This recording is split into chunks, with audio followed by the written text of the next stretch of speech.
Senator Limmer. Thank you, Madam President. Senate File 803 is the Judiciary and Public Safety Omnibus Budget Bill. And before I begin, Madam President, I wish to impose a call of the Senate for the duration of this bill. Senate is under call.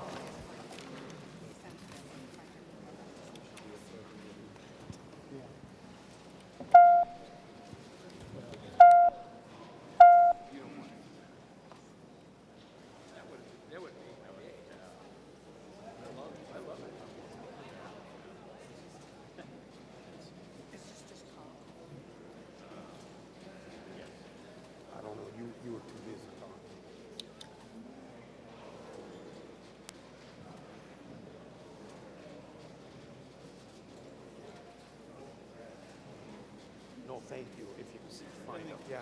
No, I'm on.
Senator Limmer.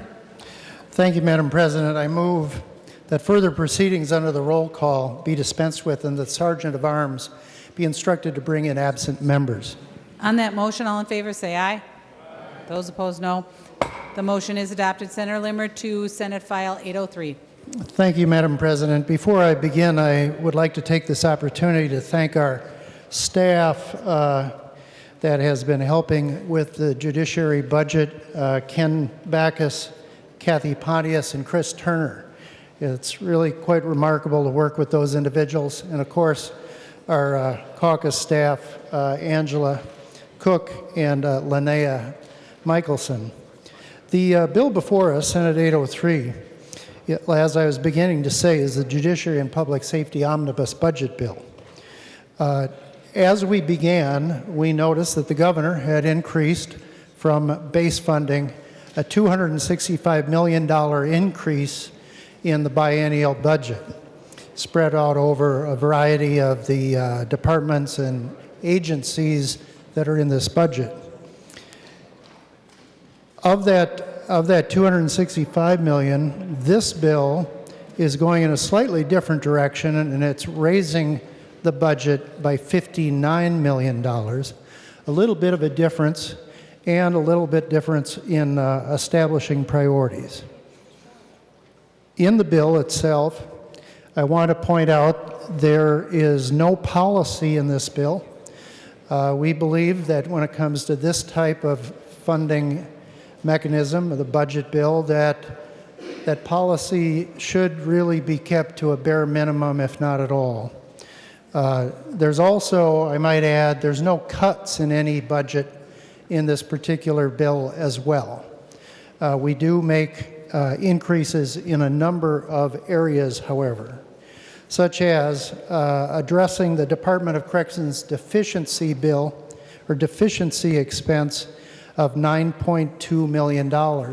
This is for an increase in healthcare costs of our offenders in the last 2 years that it was not budgeted for at that time. So we had to pick up $9.2 million.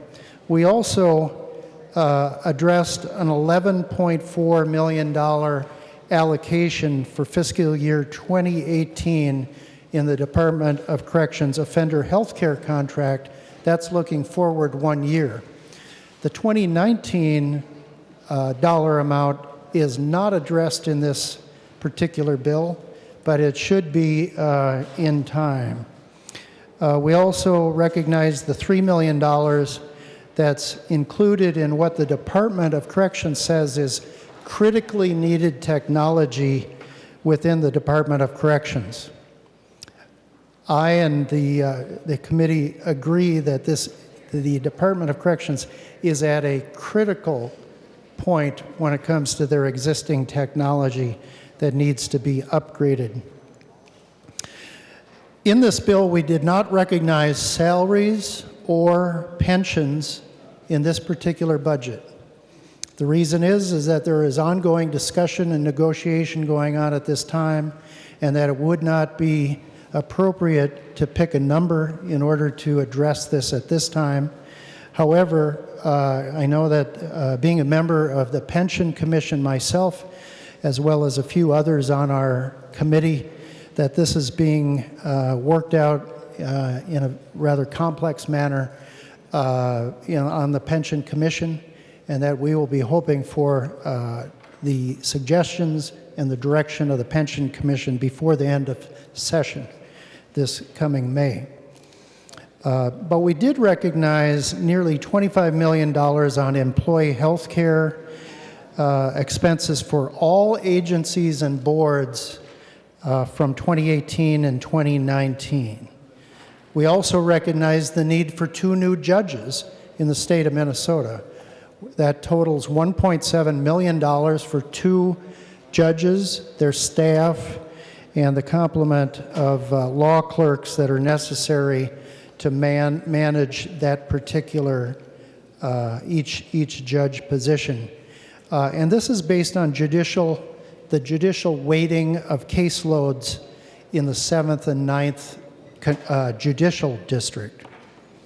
We added $720,000 for the biennium in law enforcement training reimbursements. These are reimbursements for mostly smaller communities, smaller towns, and in order to keep them up to standard, we did have a dollar amount that was proposed, a rather huge dollar amount to be created as a lump sum reserve. But with a limited financial target, we had to recognize it as an ongoing annual expense rather than a big reserve fund that would tie up a lot of cash. And so we recognized $720,000 for the biennium. We also recognized a new issue, and that was $150,000 as a one-time grant. This is money to be allocated through the Minnesota Homeland Security and Emergency Management Division. It's modeled after a federal program for nonprofit organizations' security grants to combat terrorist threats. We also preserved the full dollar amount of the existing fire safety account.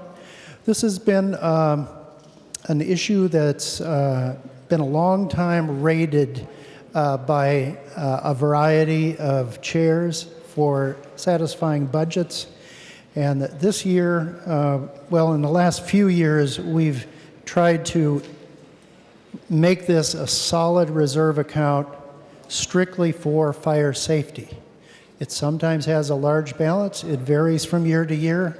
But I think it's vitally important to put the stake in the ground and say, we're going to preserve this account for our fire safety personnel throughout the state so that they don't have a moving target as they try to plan out their training for the firemen and firewomen around the state.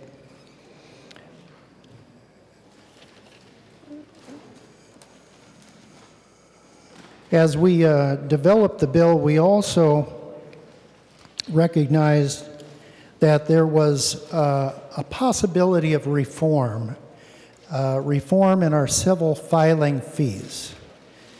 Over the last, since 2002, we have had a significant increase in filing fees when someone wants to bring a case to court. These have started rather small, and over the years, it's been a tempting target to raise more money, and we simply add that cost onto the fee. But every time we do it, we keep adding and adding over the last 15 years, and it's getting quite considerably large.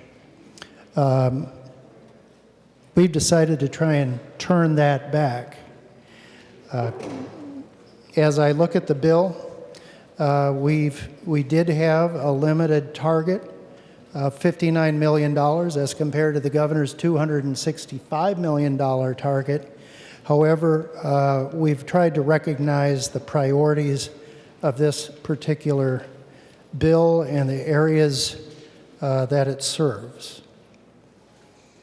I think the best thing to do now, Madam Chair, I've described the bill in brief, and before we go any further, I would like to introduce the A93 amendment.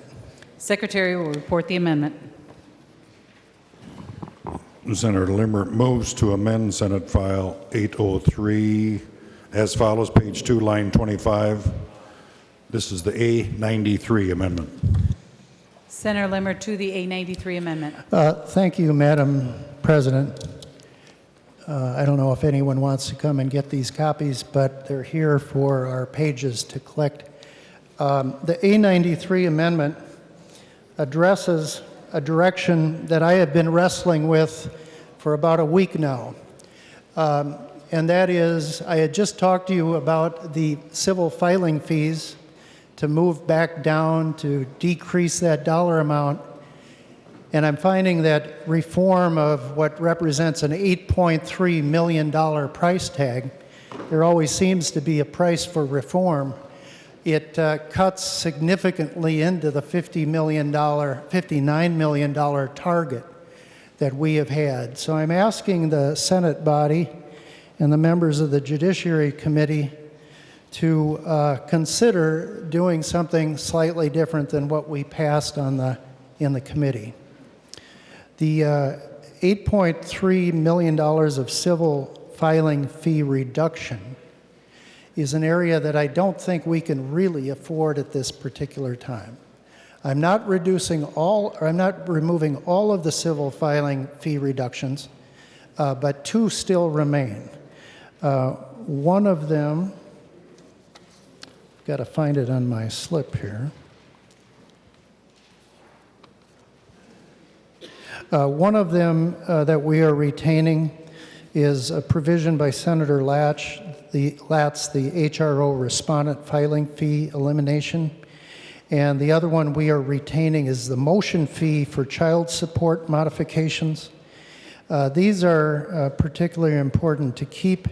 However, I think that the other reform that we were hoping to get in other areas of this civil filing reform simply is something that with a limited target that we have, we cannot afford to do.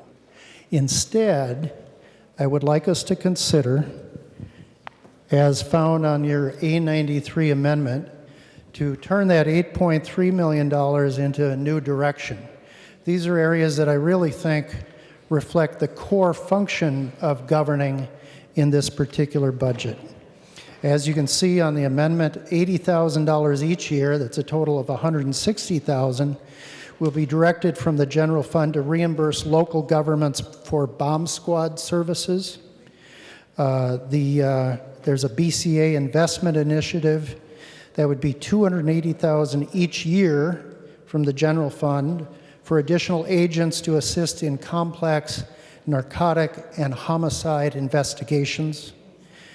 $125,000 each year from the general fund for a firearm forensic scientist, and elsewhere in the BCA investment initiative, $150,000 each year from the general fund for a drug chemistry forensic scientist.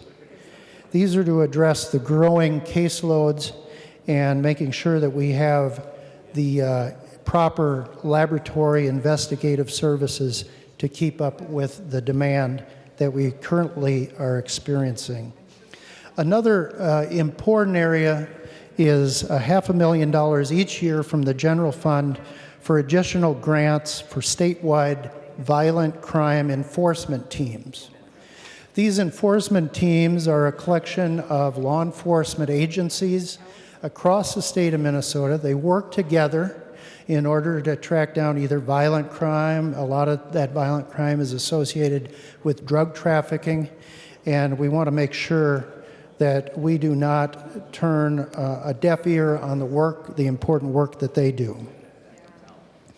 Also, Madam President, the Department of Corrections came to us with a rather poignant plea that is represented by the $2.1 million each year for a Community Corrections Act subsidy.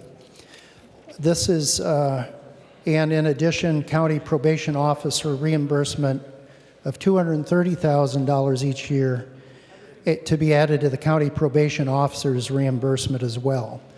If you represent a county that is a CCA county, a County Corrections Act county, that means that your probation officers are doing work on behalf of the Department of Corrections, and they supplement the services of the Department of Corrections.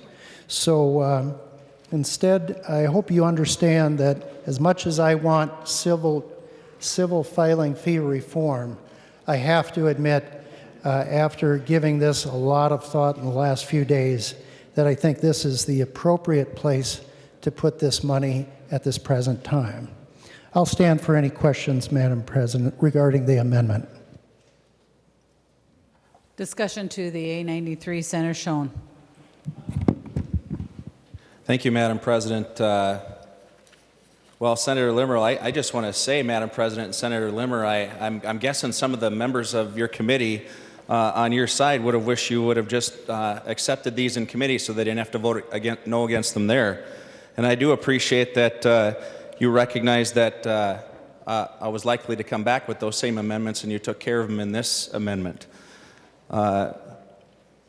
We still are very short on corrections funding and so many other areas here too, but I will stand in support of this amendment now because it's going to cover about almost all of the amendments I was going to offer. So thank you, Senator Limmer.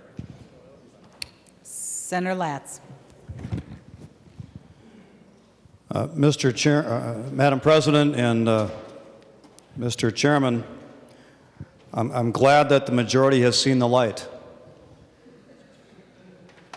I mean, this should have been done in committee, as Senator Schoen indicated. We offered amendments to do all of this in committee.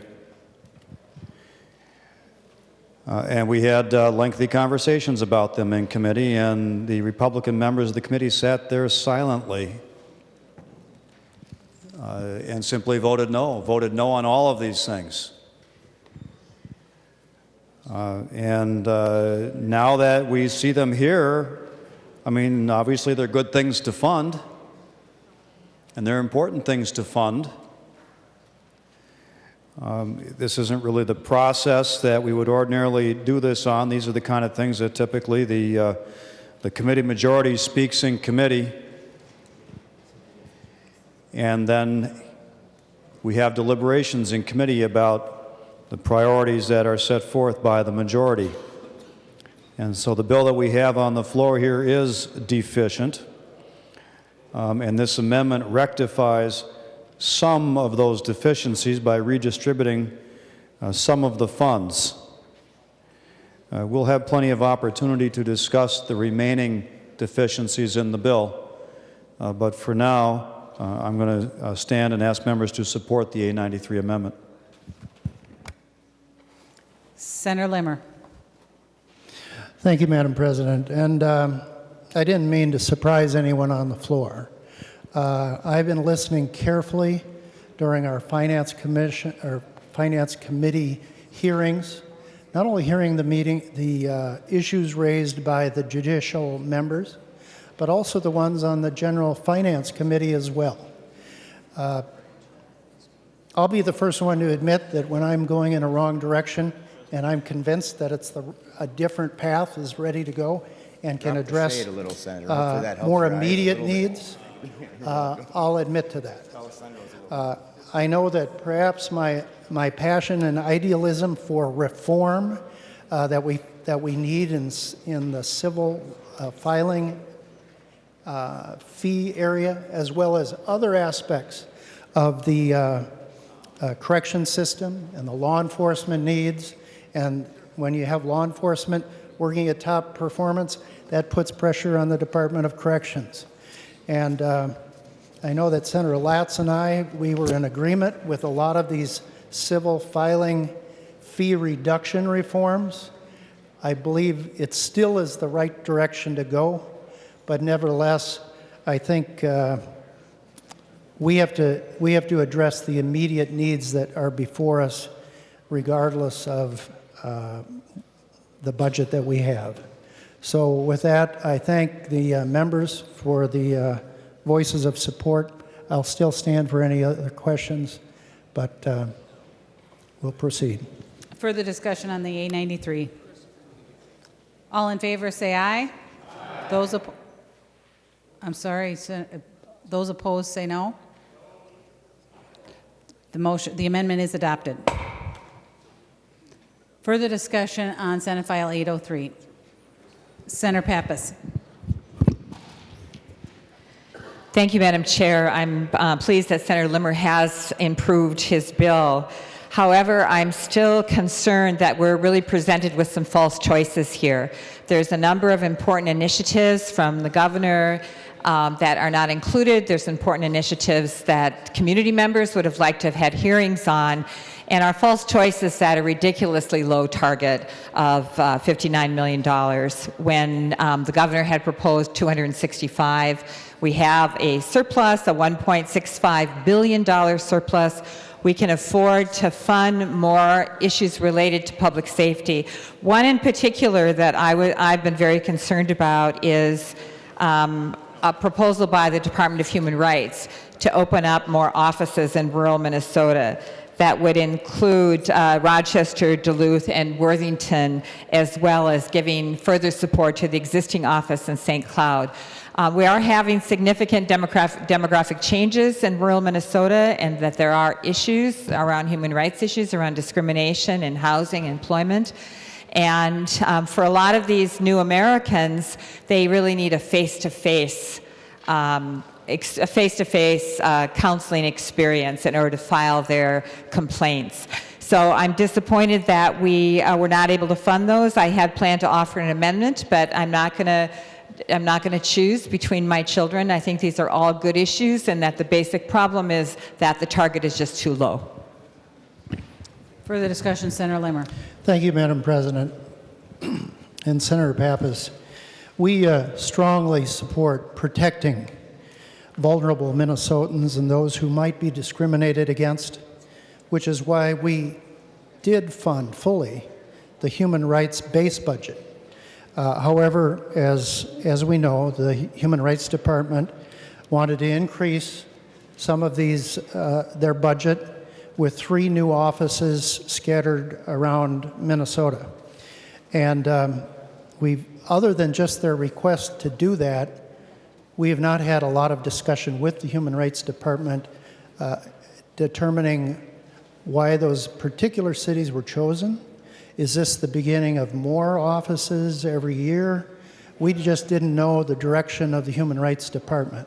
So instead of address this now with something that's rather quickly fashioned without proper discussion, we thought it would be best to make sure that we fund the human rights budget on their base funding level, and until we get more information from the Human Rights Department, we just need to draw the line there. Senator Schoen. Thank you, Madam President. I'd like to offer the A60 amendment. Secretary will report the amendment. Senator Schoen moves to amend Senate File number 803 as follows. Page 11 after line 19 insert. This is the A60 amendment. To the A60, Senator Schoen. Thank you, Madam President. This was a line item. The governor was requesting the sunset on the oil and rail pipeline safety account not be let to sunset and continue. This wasn't accepted in committee. This is not something that is going to affect the budget agreement or the target. This is an assessment on the rail lines and pipeline companies that actually goes into a special revenue account. So if you're, and this goes to fund public safety training, especially our fire departments all over the state. I can tell you that in my district, between South St. Paul, Newport, St. Paul Park, Cottage Grove, and into Hastings, all three major rail lines run through my district carrying oil freight. I can tell you that they come through St. Cloud. Senator Hoffman certainly has plenty coming through his district. And all over greater Minnesota, our public safety agencies are looking for training. In order to appease some folks, and maybe Senator Limmer, you could find this to be a friendly amendment since this does not affect your budget target. This is a special revenue. I even lowered the assessment, the annual assessment, from $2.5 million to $1 million. I know some of the commentary that you gave in committee was you wanted to be in a good place to negotiate. Now, I am not excited about your overall number at $59 million. I don't think that's a great place to start either way. But as a negotiation piece, I thought maybe I'd try to be a little bit friendly here and offer a lower number to give you a place to negotiate with here. So I'm trying to be maybe fiscally conservative to help you out here, Senator Limmer, and I hope that you'll find it, because I know if I was in St. Cloud, I'd certainly want to make sure that this funding was available for my firefighters. Further discussion on the A60, Senator Limmer. Thank you, Madam President. I have to thank Senator Schoen for his passion regarding this particular aspect of our budget.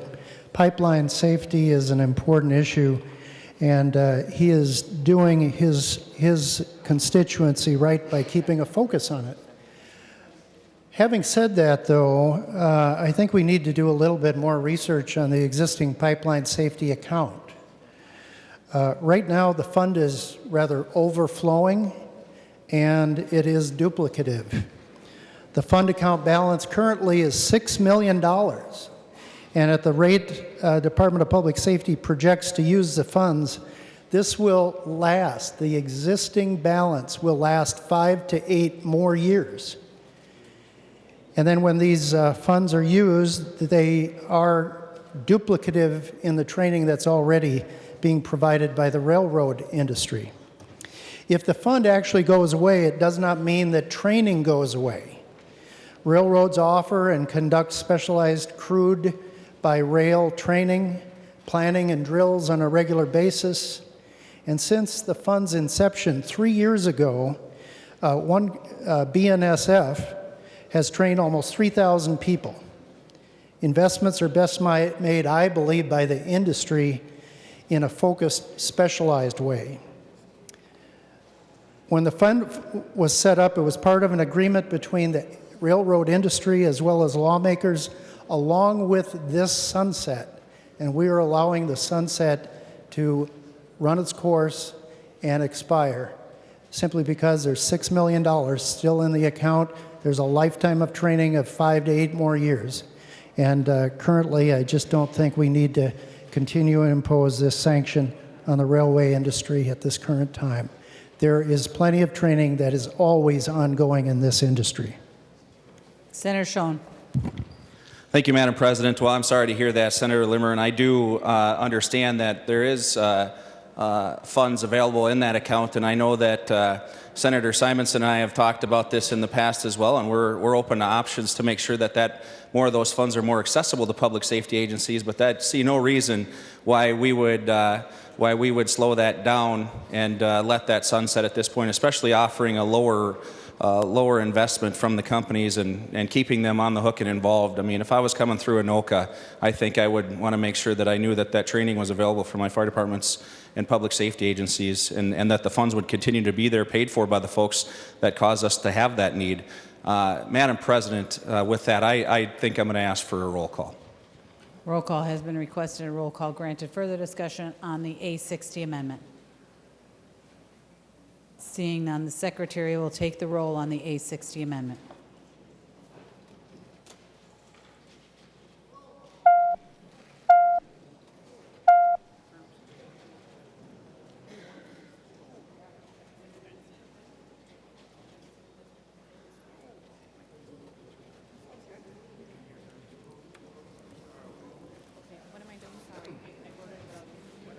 This is the Railroad and Pipeline Safety Amendment from Shone. Okay, hold on. Cancel. I don't need a page. Cancel.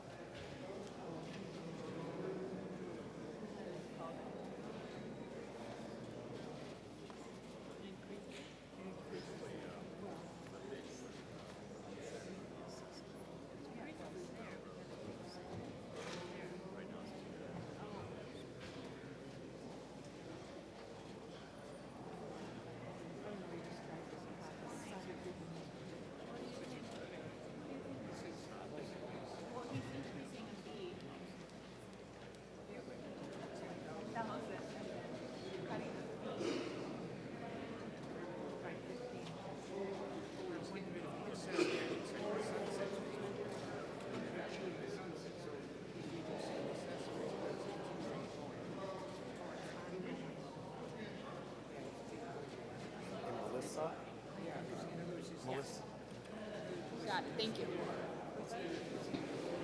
The Secretary will close the roll.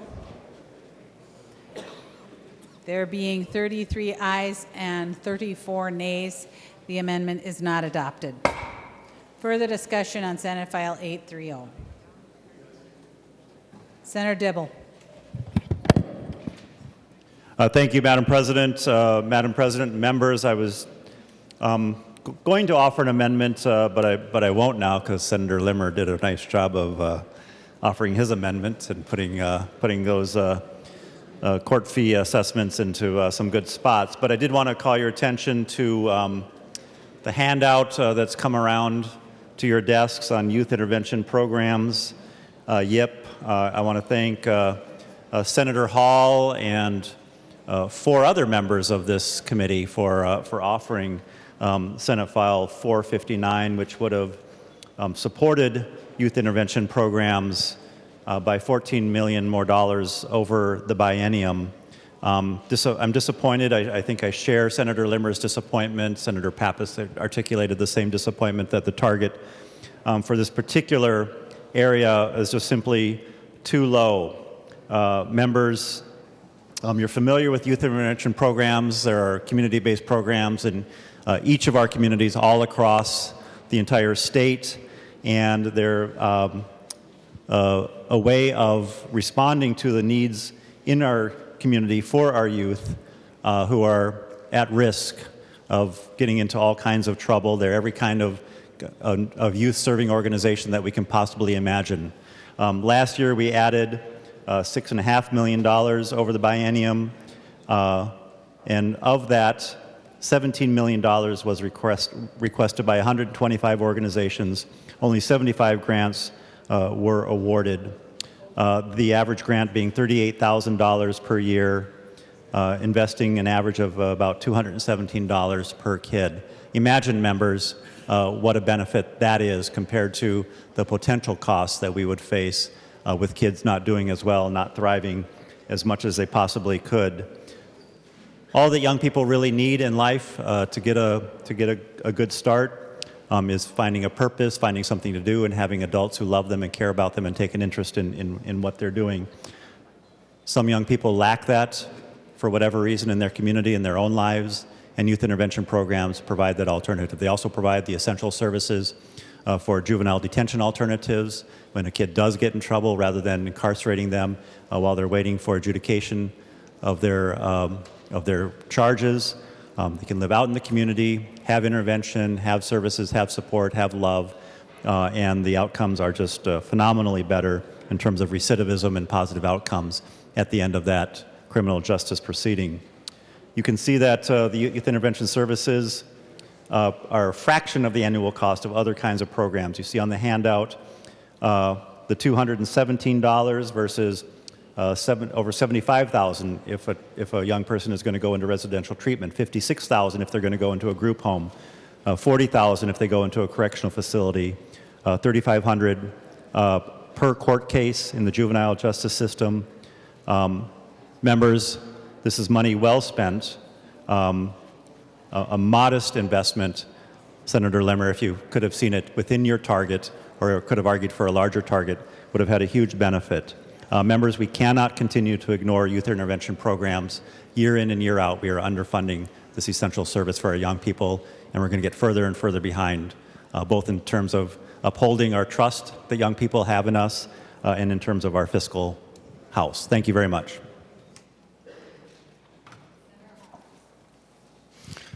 Thank you, Madam Chair. I appreciate what Senator Limmer has, Senator Dibble has spoken there.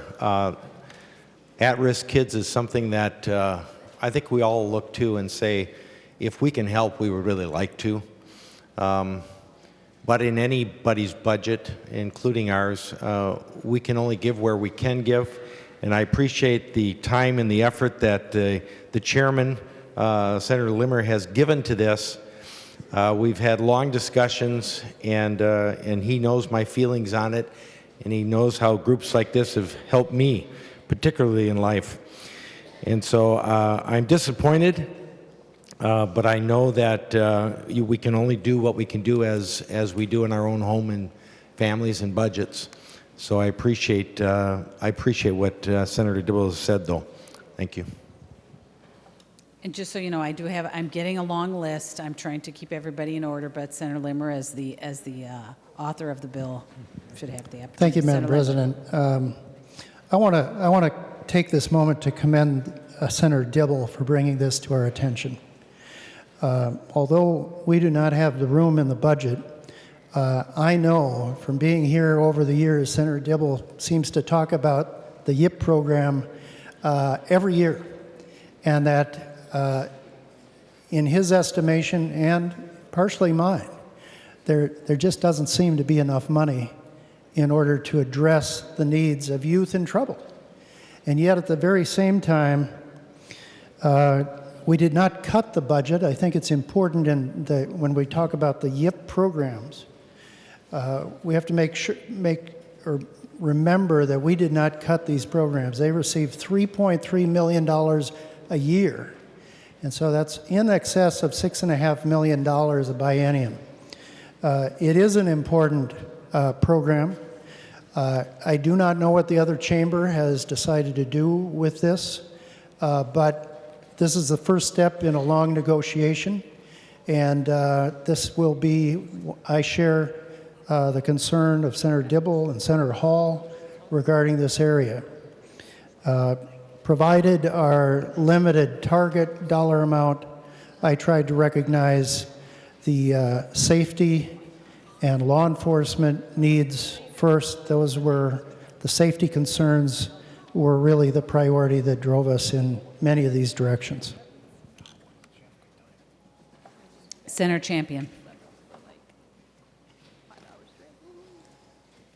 Thank you, Madam President, for the opportunity to speak briefly to this bill. And I first of all want to commend all the work that has been done on this bill. Madam President and colleagues, I believe that the bill falls a little short. And the area in which I feel it falls short is the third branch of government. When we think in terms of the executive branch and the legislative branch, the third branch of government is the judiciary branch. The judiciary branch is equally as important as the other branches of government, so I believe it's imperative for us to fully resource the judicial branch. And when I think in terms of the judicial branch, I also think of it as an ecosystem, that judges, prosecutors, guardian ad litems, probation officers, but public defenders also are equally important. And here, when you think in terms of the funding for the Public Defender's Office, I believe that it falls drastically short as well. That is not to take anything away from the other important components of this important branch of government. I believe, and I know that the governor made a request in his his budget bill, in order to make sure that the Public Defender's Office had more staff that could be used throughout the entire great state of Minnesota. It is not simply just bodies that would be present throughout the state. We believe that lawyers are important, but the work that public defenders has to do on a daily basis for people is equally as important. I believe that when individuals come to court and they have to appear without a lawyer, and they have to appear without a lawyer because they cannot afford one, the Constitution guarantees that if a person cannot afford a lawyer, one will be appointed. But if the appointed lawyer is unable to be in his or her place, then the harm that is realized is not to the lawyer, but it's to the person who is standing in need of legal counsel. And I believe that's a harm. I believe that they are harmed every single day around the state of Minnesota. And who are the individuals who can't afford a lawyer? They're low-income people, they're veterans, they're our neighbors, they're our family, and most certainly in some sense, in some situations, they are our friends. But they are Minnesotans. And so I believe that it's important for the third branch of government to be fully resourced, and I'm disappointed that this bill fails to do so. And I believe that Senator Limmer tried, but I believe the target has been challenging. But I think that that our budget should reflect our values. And so I hope that that the spirit in which I stand tonight, in order to remind us of the importance of this third branch of government, and most certainly the importance of the Public Defender's Office, that if there's something that can be done in order to make sure that there are resources available, that we would do everything within our power to do so, because it is not just for the benefit of those who sit in this room, but it's for the benefit of those who are sitting in the bowels of their community in need of legal representation, and when they show up for court, they are unable to have a person there to represent their interests. Thank you so much, Madam President. And before I call on the next person, just so that you know, I know that a couple of people have said we're not offering amendments. If you would come and just tell the front desk that they could get rid of them, that would be helpful, so we could, number one, she's got a lot of papers there, and so it would be helpful if she could consolidate a little bit. But so if you're not going to offer an amendment, please just let them know. Next on my list, Senator Franzen. Thank you, Madam President, and I rise in support of Senator Dibble's comments regarding youth intervention programs. I actually was lucky to have carried legislation to increase funding a couple of times in the Senate, and certainly want to reiterate that support. And I'm glad to hear that Senator Limmer and also supports the great impact that these programs have.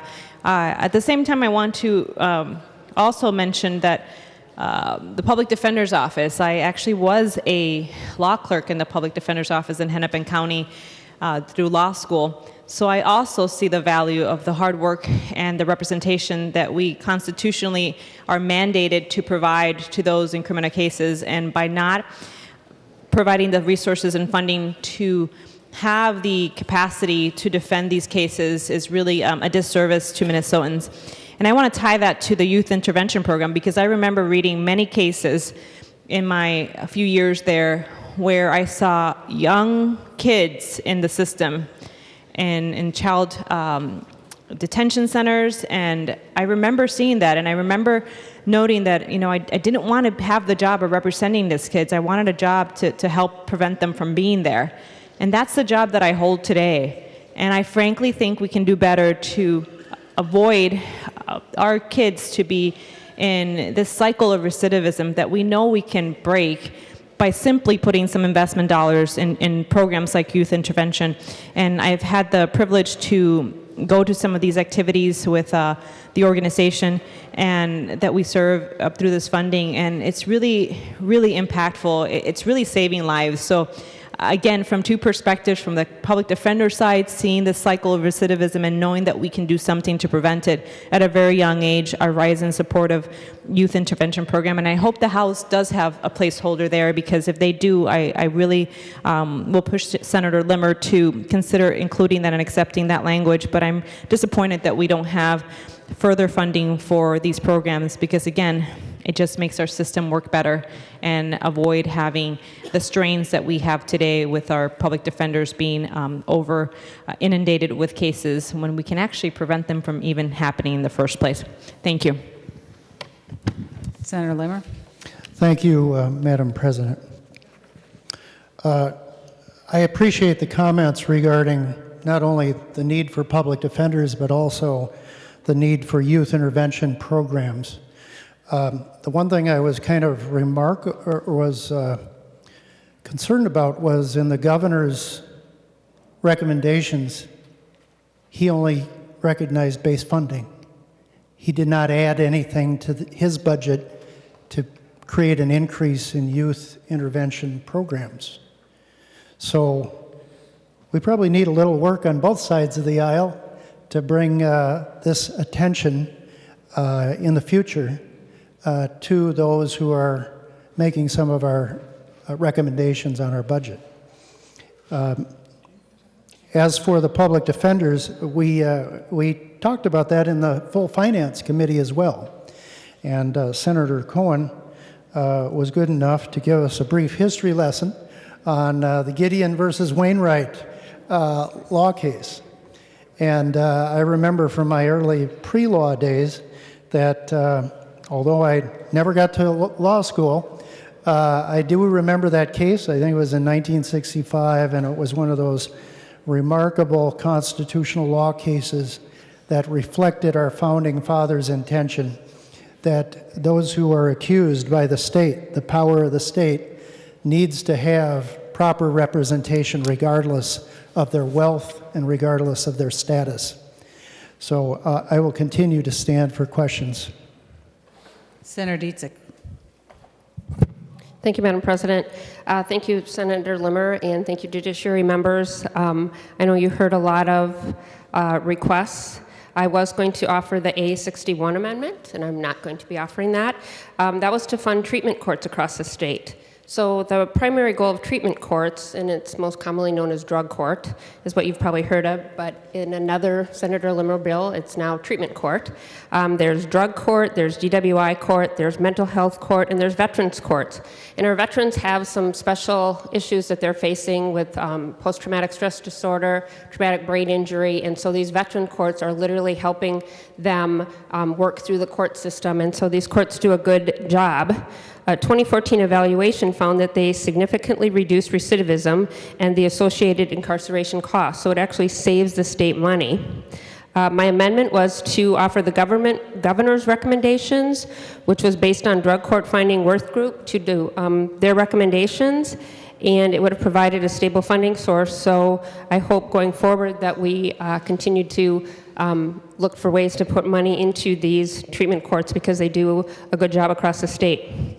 I was also going to offer the I think it's 75 amendment, and I'm not going to offer that now.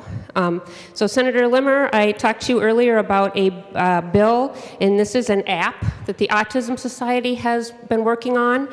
It is a location-based app. So if you are autistic, and so the bill would help expand a pilot project and train law enforcement and first responders. I've talked to a lot of police and fire and EMTs across the state. And it gives them another tool, so as they approach an incident of a violent or person or somebody in crisis, if they have this app on their phone and the person has signed up for this app, it gives them a ding. And so as the first responders are showing up, they can find out if they have time. They see they get a picture of the person. They find out what their name is, what their triggers are, what their calming mechanisms are. It can find out what medications they're on, and so it gives first responders from law enforcement, police and fire to EMTs to emergency room docs another tool to help deal with people in crisis. And for just a little amount of money, we could expand this pilot project and train law enforcement. And first responders, and it would hopefully save money and lives. And so I will continue pushing on that, and hopefully we can have that discussion and find a way to fund that. Thank you, Madam President, and thank you, Senator Limmer. Senator Latz.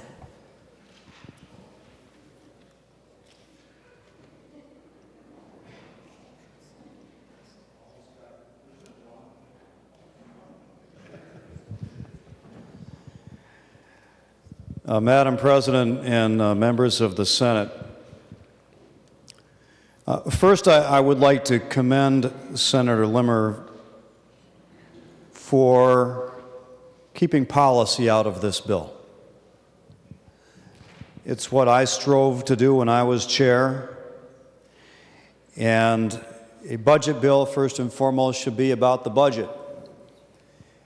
And when you start mixing policy provisions into a bill, it really makes for bad process. It's bad for the budget process, and it's bad for the policy initiatives that are in the bill as well. Because what you end up doing, especially when you get to conference committee, is trading policy for dollars. It's unavoidable because it becomes a part of the conversation. And by keeping this bill clean, as in not having any policy in this bill, we avoid that temptation. And so I commend Senator Limmer, and I will fully support him as this bill moves forward in an effort to resist efforts by the other body to insert policy in this bill. And in the other body's case, that had never actually been voted on as independent policy items either in their committee or their floor. That said, this bill is quite deficient. It is a really skinny bill. Almost, I'd say, a skeleton bill. A bill that contains accounting gimmicks in it to squeeze into a very low target. There's $9 million in this bill that eats up $9 million out of the $59 million target for a deficiency item.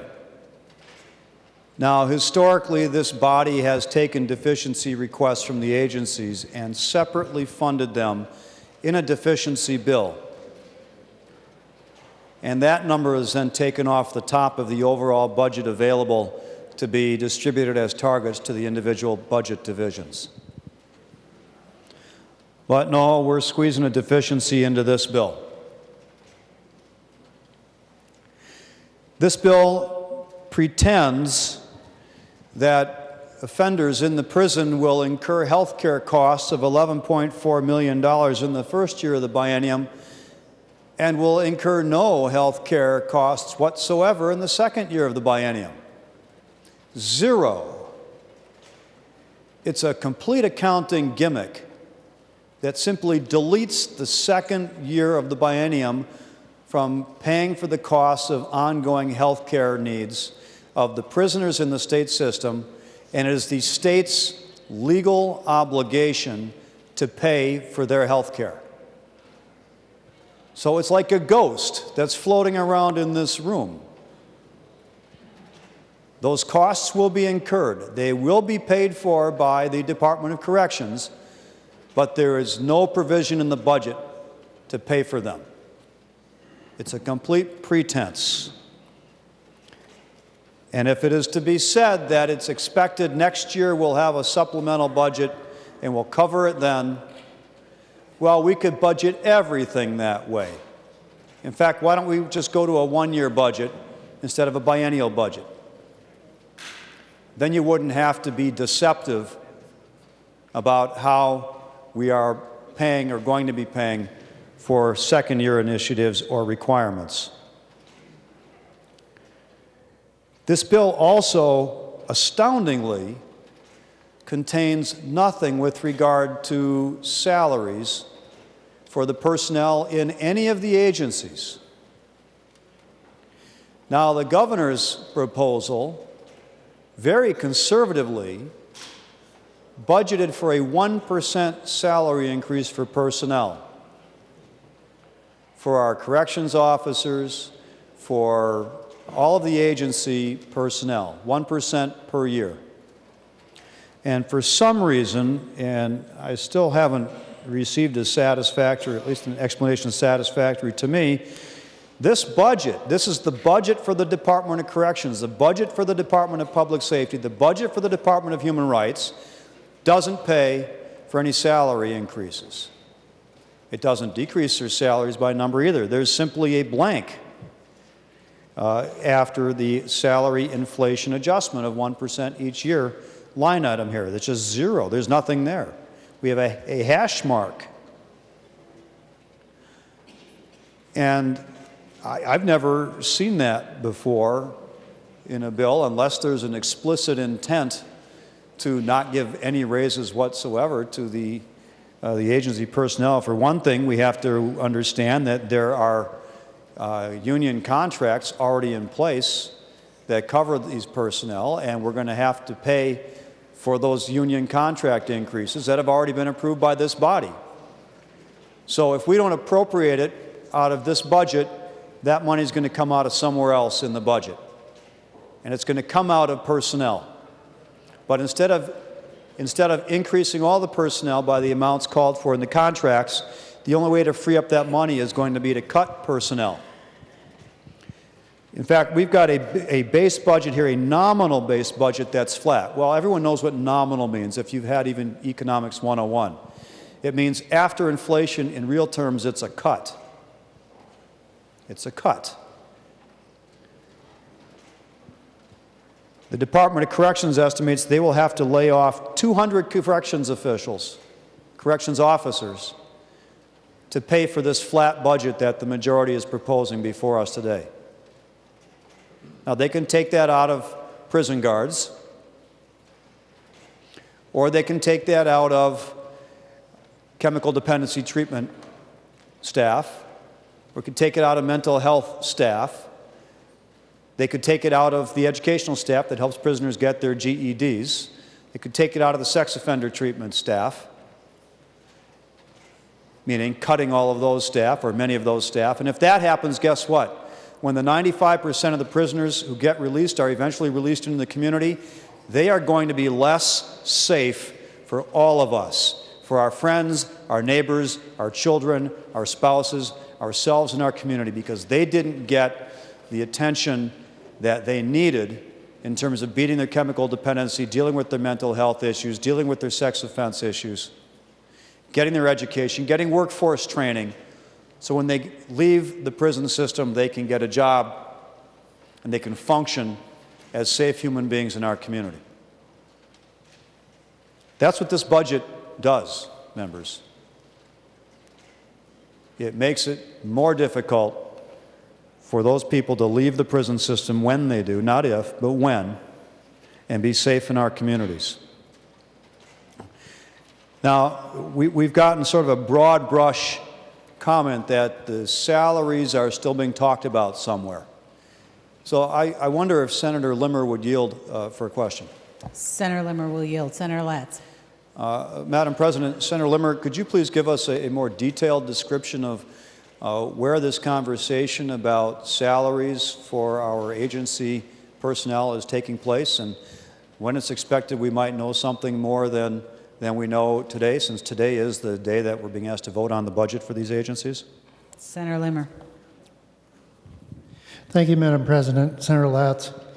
I was told at the beginning of the session when I received this target that the target did not include salary and pensions and the minute provisions that were recognized in the budget. And the reason is that I was told that negotiations would be continuing throughout the session, just like the pension issue is being addressed in the Pension Commission, and their work is not done. The salary negotiations, I believe, are not finished, and the minute technological requirements are an area that stretches out over almost all of our budget areas, and that it would be negotiated on a different level than what this particular budget could address. Madam President, will Senator Limmer Senator continue to Latz. yield? Senator Limmer will yield. Senator Latz. Thank you, Madam President. Senator Limmer, who's involved in these negotiations? I mean, the governor's already got a proposal before us, so I don't expect it's a governor that's involved in these negotiations. I mean, who's negotiating with whom? Senator Limmer. Madam President, the direction I received was from our leadership in our caucus. Senator Latz. Madam President, is Senator Rosen available to answer questions? She's not appeared to be on the floor. I don't know if she's nearby. Well, Madam President, Senator Rosen chairs the Senate Budget Committee.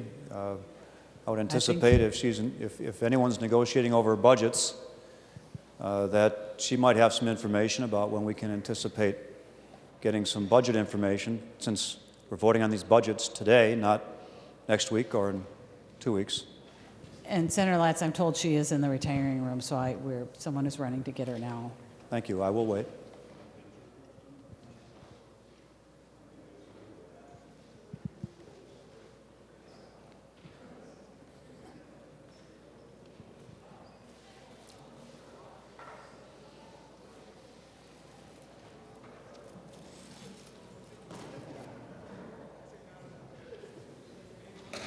Senator Rosen, will you yield?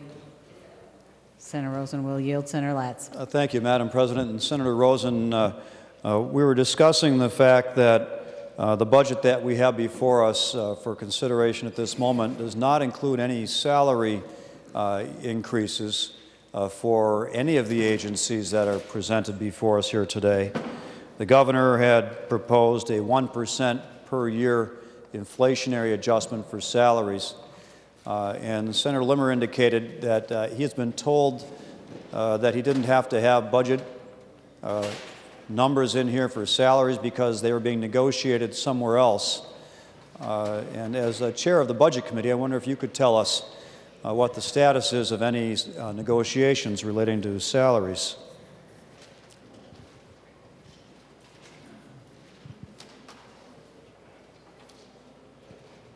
Senator Latz, could you, or Madam President, Mr. President. Senator Rosen. Could you say the last part of that? I'm sorry. I did not hear that. Senator Latz. Sure. Thank you, Mr. President. Senator Rosen, the budget that we have before us does not have any salary increases for any of the personnel in the agencies, the Department of Corrections, Department of Public Safety, or the Department of Human Rights. We know there are already contracts in place for increases in salary, but there's no funding provisions made for those or for any salary changes here. And as a nominal number, base budget, in effect, the allocation or the appropriation for personnel in the agencies will be in real terms cut because there's not even an inflationary increase in there. Senator Limmer indicated that these negotiations over salary are taking place at a higher level than him among the leadership in your caucus. Could you please help me and the body understand the status of those negotiations? I believe that's a question for Senator Rosen. Senator Would Rosen. you like? Senator Rosen does yield. Senator Rosen. Thank you, Mr. President. And thank you, Senator Latz, for the question. Actually, the governor did propose 3.5%, 3.5% in the Court of Appeals, 3.5% for the Supreme Court, 3.5% for the district courts. I see Senator Limmer has the health insurance increases. He has funded those in his jurisdiction. And as far as the salary increases, that will be an ongoing conversation with the other body in negotiations. And as far as pensions, which is very important, I believe, for this body and for the other body, that is a work in progress, and it's not included in these budgets going forward. Senator Latz. Thank you, Mr. President. I will also note that the judicial branch requests for salary increases are also not funded at all in the budget that's presented to us today. The governor requested 3.5%, but they are funded at 0 or at no base increase in this budget. But it just seems to me rather strange that, I mean, we have a budget in front of us that is missing probably the largest single component of the budget, which is the salary for the personnel that run our government agencies. How are we as members of the Senate, if I may ask Senator Rosen, how are we to make informed decisions about whether this budget is one that we should pass if we don't have a salary allocation in the budget? Senator Rosen will yield. Senator Rosen. Thank you, Mr. President, and thank you, Senator Latz. It is the priority of the chair of the division of this judiciary budget to decide on the priorities, and I believe his fee decrease was a priority, and there was quite a bit of, I believe, $8 million that was spent on that, which is a priority to make sure that the people that need the court system have a break in the fee schedule. So with that, this is still ongoing. I believe pensions is very important to this part of the budget, and like I said, that is being worked on right now. We have Senator Schoen, Senator Pappas, Senator Limmer himself, Senator Jasinski, Senator Dames, and myself on that committee, and that will be very important. But it's just how the chair, his priorities, and he chose to give back to the people that use the court system. Senator Latz. Mr. President and Senator Rosen, I mean, I understand the pension line. Sometimes we carry pension changes in the individual budget bills, and sometimes they're dealt with separately. But in an earlier amendment, Senator Limmer used up all of those almost all those fee decreases and reallocated them to other expenditure items in the budget. And in any case, they only amounted to a little bit over $8 million. The governor's proposal for the 1% increase for the 3 executive agency branches here total $47 million, as I understand it, which together with the deficiency which is being funded in this budget, which shouldn't be in this budget in the first place, uses up basically the entire judiciary and public safety target.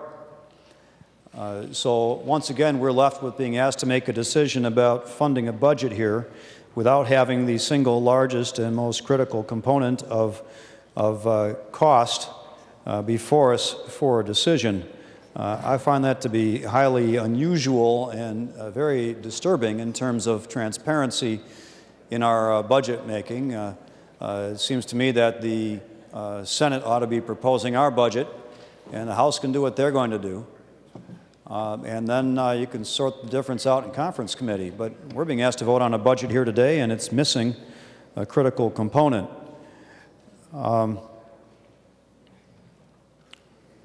Mr. President,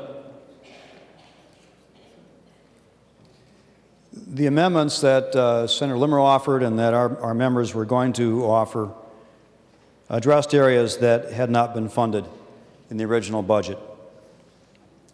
But he didn't fill in all the holes with that amendment. There wasn't enough money to fill in all of the holes. For example, the Commissioner of Corrections, actually I should correct my own number here, the Commissioner of Corrections' own agency employee salary line was $47 million. That did not cover Department of Public Safety or Department of Human Rights. What's also not funded here is $9.9 million to increase technology to keep the system running. $2 million for the Prison Rape Elimination Act.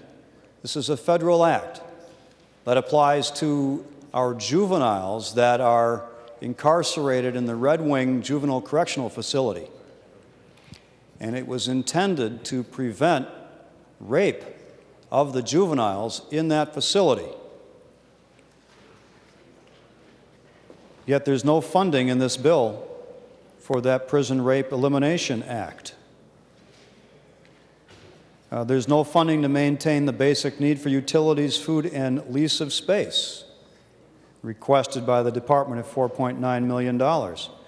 There's no operating increase for the St. Cloud and Shakopee facilities for space that was already bonded and built out but now there's no money for them to be operated.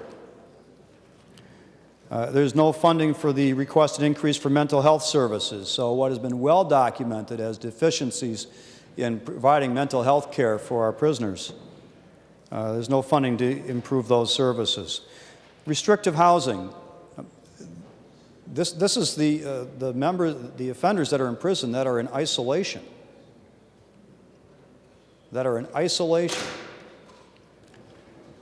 And there's been a lot of media commentary and discussion about the fact that they are isolated, and frankly, under international human rights standards, if you're kept in these isolated facilities for more than 90 days, it's considered to be torture. And after 30 days, there are long-term mental illness complications. And our agency is starting to move away from that, yet it requires additional staff because these are offenders that have violent tendencies and acted in ways that got them into isolation in the first place. So more staff is going to have to be addressed to keep them safe in the population and keep the population safe from them, yet there's no funding to deal with what's listed in the budget as restrictive housing.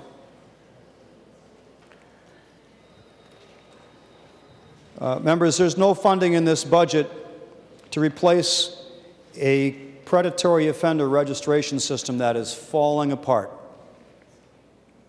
This is a statutorily mandated system that keeps track of those who are registered as predatory offenders. And when they are released into the community, we need to know who they are, where they're going to be, and what their restrictions are. And, in some cases, to make sure those who are not supposed to be on the list are not on the registry. It has lost critical functionality, and the FBI has audited this in our department and has said it needs to be replaced. Yet that's not funded in this budget. It's a $4.1 million request. And as a result, we have a failing system in which predatory offenders will be out on the streets, and we don't have the critical capacity to keep track of them. That's not in this budget.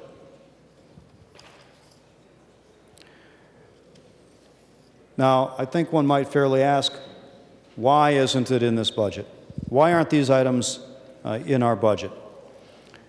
And we've had some people saying that we can only do what we can do. We have certain limits, that's all we can do. Well, I ask you, who set the limits? We've got a $1.65 billion budget surplus in this state.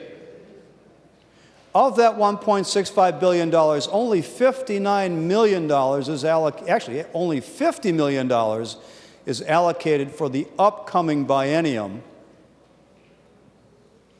And that ignores $11 million in costs that we know are going to be incurred, which means as a practical matter, we're talking about $38.5 million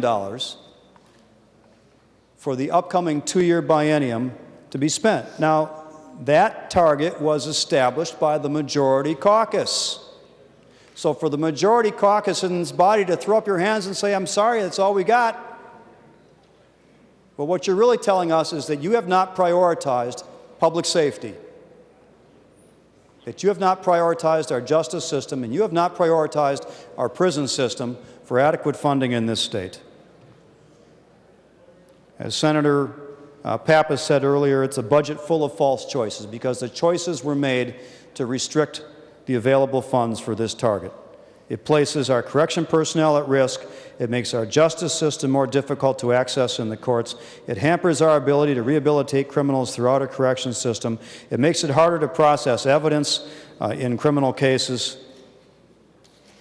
You know, I was in court yesterday, and I had an assistant county attorney who's got a trial in a firearms drug case next week.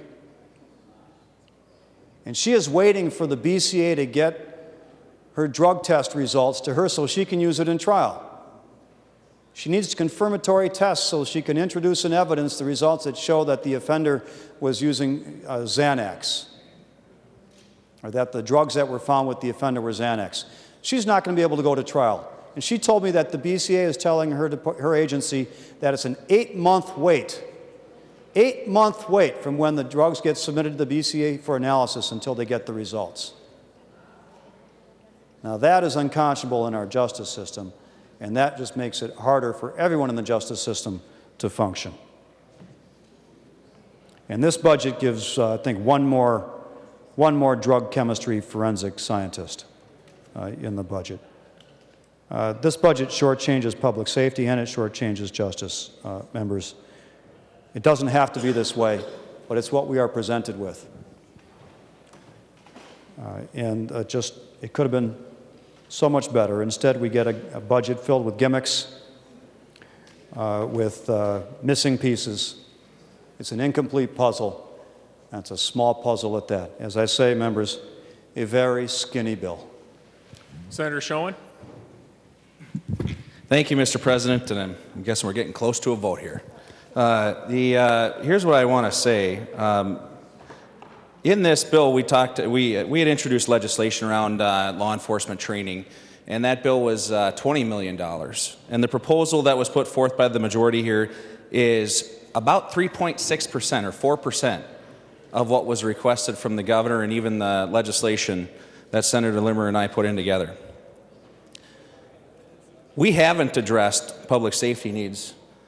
This bill doesn't address the critical infrastructure needs and staffing needs like prisons in St. Cloud, where we have a wall that's crumbling and we're trying to keep offenders in the prison and keep our employees who we're obligated to take care of and keep them safe. We're shorting them. Not only that, but they're concerned about layoffs. Now, I don't know how we're supposed to keep offenders inside the prison, the worst of the worst, when we're going to lay guards off. And I heard today, well, we'd really like to take care of those kids. That's an interesting statement. As Senator Latz pointed out, we have a $1.65 billion surplus. We're not in an under an economic stress here. The only economic stress that was brought to this body was because we didn't say to corporate interests, well, we'd like to give you a $900 million tax break, but we got to fix our prisons, and we got to take care of our kids, and we got to keep people safe.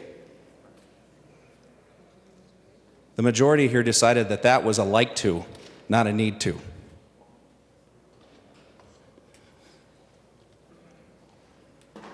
We should be doing a lot better than this bill, and we could be. And I never thought I'd see the day that the GOP House majority would be double what the Senate was. Further amendments or discussion? Seeing none, the clerk will give the Senate File 803 its third reading. Senate File Number 803, a bill for an act relating to public safety. Third reading. Further discussion? Senator Limmer. Thank you, Mr. President, and thank you, members, for a very good conversation. I've got to kind of bring us back to the points that I originally stated. In this particular bill, there are no cuts. No cuts in any existing budget. We didn't get rid of any programs. The budget that has sustained these particular agencies and boards are still in place. We've heard about, as Senator Schoen just mentioned, the concept of the words "take care of our kids." Well, I might want to add, Senator Schoen, that the governor didn't seem to consider that a high priority either. He didn't increase that budget at all. The concept of a surplus. Really? I'm on the Finance Committee, and every budget that I've had the privilege of listening to and as it's being presented, someone raises the question, we're in a time of surplus. Well, that surplus isn't really big. 1.6 billion compared to 40 billion, compared to upwards of 44 billion if the governor had his way. So $1.6 billion doesn't spread out too far, especially if we're going to apply it to every budget in the state of Minnesota, not to mention this one. I suppose if we had 1.6 billion, we could add it to every budget. I would venture to guess we still wouldn't have enough money for the needs perceived by some in this room. The question of the BCA, yes, they have needs, and they're more of a forensic nature. The amendment that I proposed earlier this evening addressed some of that, and some of those forensic scientists will be there to speed along some of these reports that the criminal defendants as well as their public defenders are waiting for in order to go to court. We're trying to address that. I also stated that, and maybe it's just my background in selling real estate for the past 37 years, I look at budget proposals at this stage. The first budget proposal out of each chamber is a first position for negotiation. And I think it would be helpful for all of us to realize that that is exactly what this is. As it was stated, the other chamber has a higher dollar amount, and the governor has even a higher dollar amount than that. So we're starting the first step on a road together, and we won't know really where it ends up until we get to the end, close to the end of May. But I do appreciate your concern. I really appreciate your passion. It's something that sometimes leaves us from time to time, and that's the one thing I do get excited about on the floor of the Senate or in any political conversation. Passion is the driving force, and though we may disagree, it certainly drives us toward an agreement sometime in the future. So I thank you for all your comments. Further closing comments to Senate File 803. Senator Gazelka. Thank you, Mr. President and members. Senator Warren Limmer, I want to thank you for your hard work on judiciary and public safety. All the members that participated, both sides of the aisle, I think we're all interested in a commitment to safe communities, and this bill does reflect that. We funded law enforcement training, grants to combat terrorist threats, FBI-trained bomb threats, violent crime teams, enforcement teams, and more. But there was a lot of conversation about it should be more, and I understand that. This area of the budget has $2.3 billion that we spend in this area, but $59 million increase. But when we look at HHS and all the education committees and transportation and all the areas, it's like, well, which way do you not want to spend less so that we can spend more here? And I thought about that $1.65 billion surplus that Senator Latz talked about, and we all want to do a transportation bill that's $400 or $500 million at least. We want to fix the health care collapse. That's around $900 million.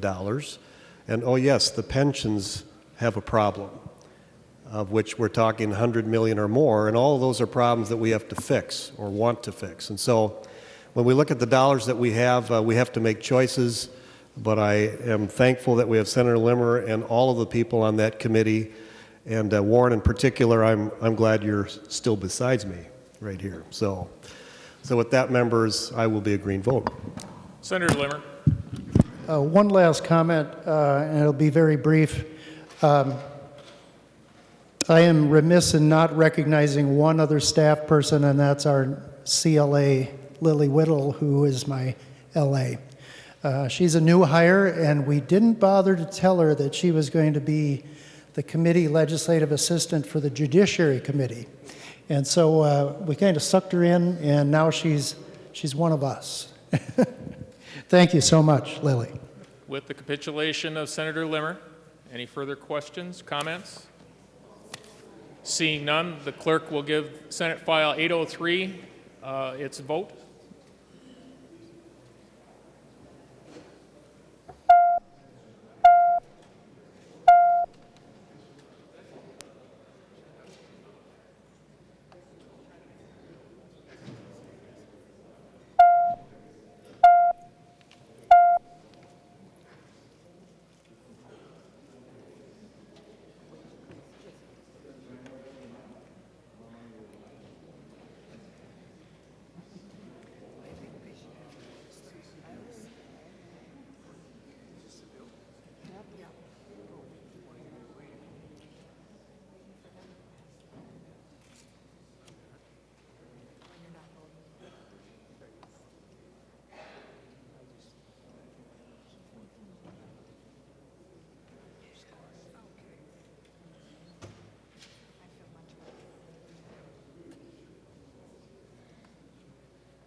Senate is under call.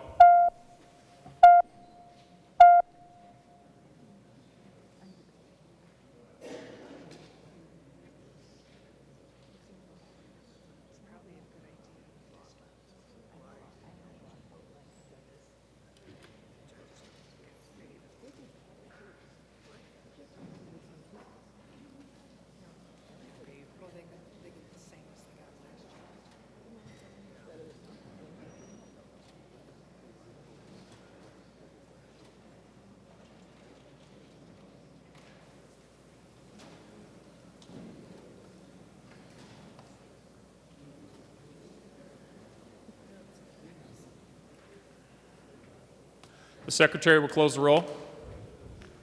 There being 52 ayes and 15 nays, the bill passes in its title agreed to.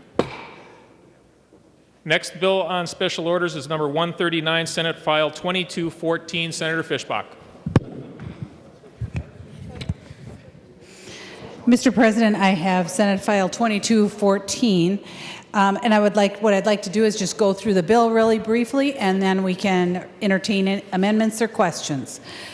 It is the higher ed bill, and we had a target of $100 million, and I will go briefly through some of the change items. I know that people do have a spreadsheet and some other handouts on their desk, so the spreadsheet is available. I won't go through that line by line, but I'll just give you the change items.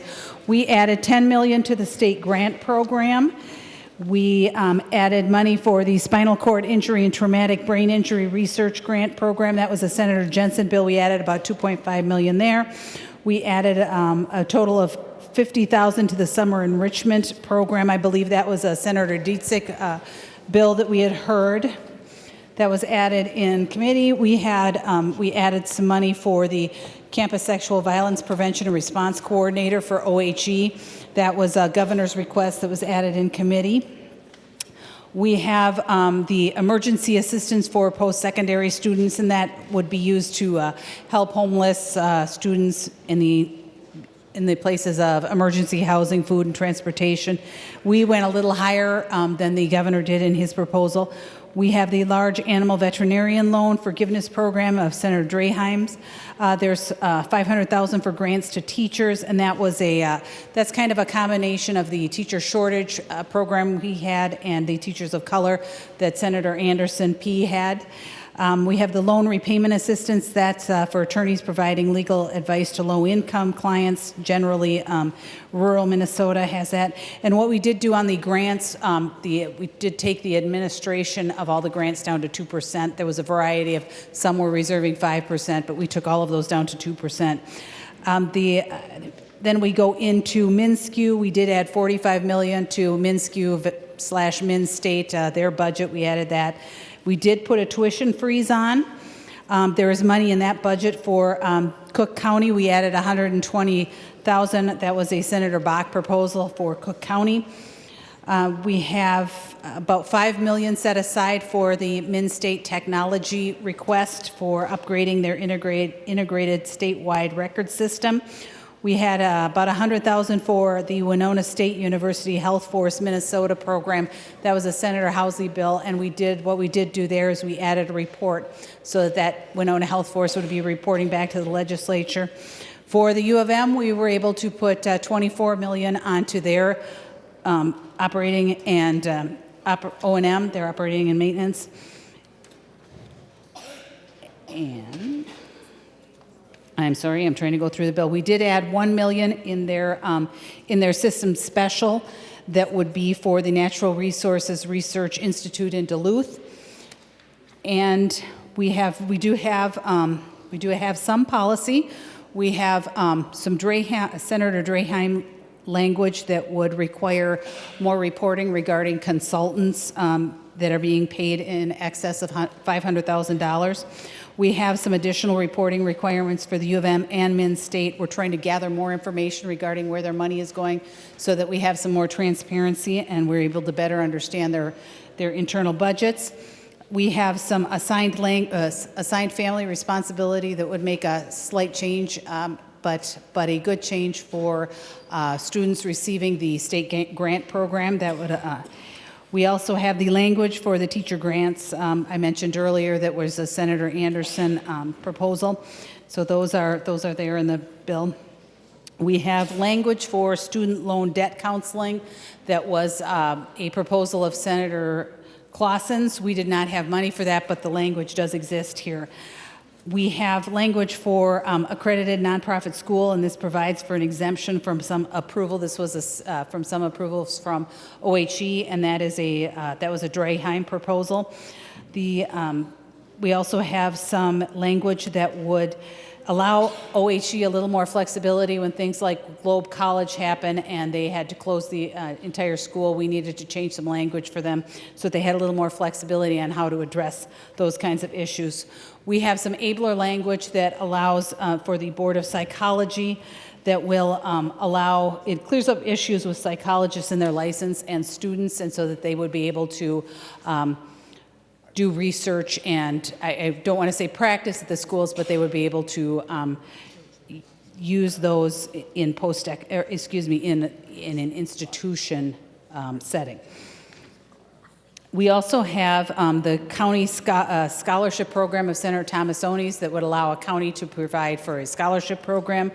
We have a little bit of language that we are taking back. We're able to recapture about $3.5 million from the original bonding project for the Bell Museum, and they had some additional dollars that we were able to recapture, $3.5 million. We also have some developmental education reform that Senator Abler and Senator Anderson both had a bill, and we were able to kind of combine those. So it would be a plan to address the remedial education system at Min State. We also have some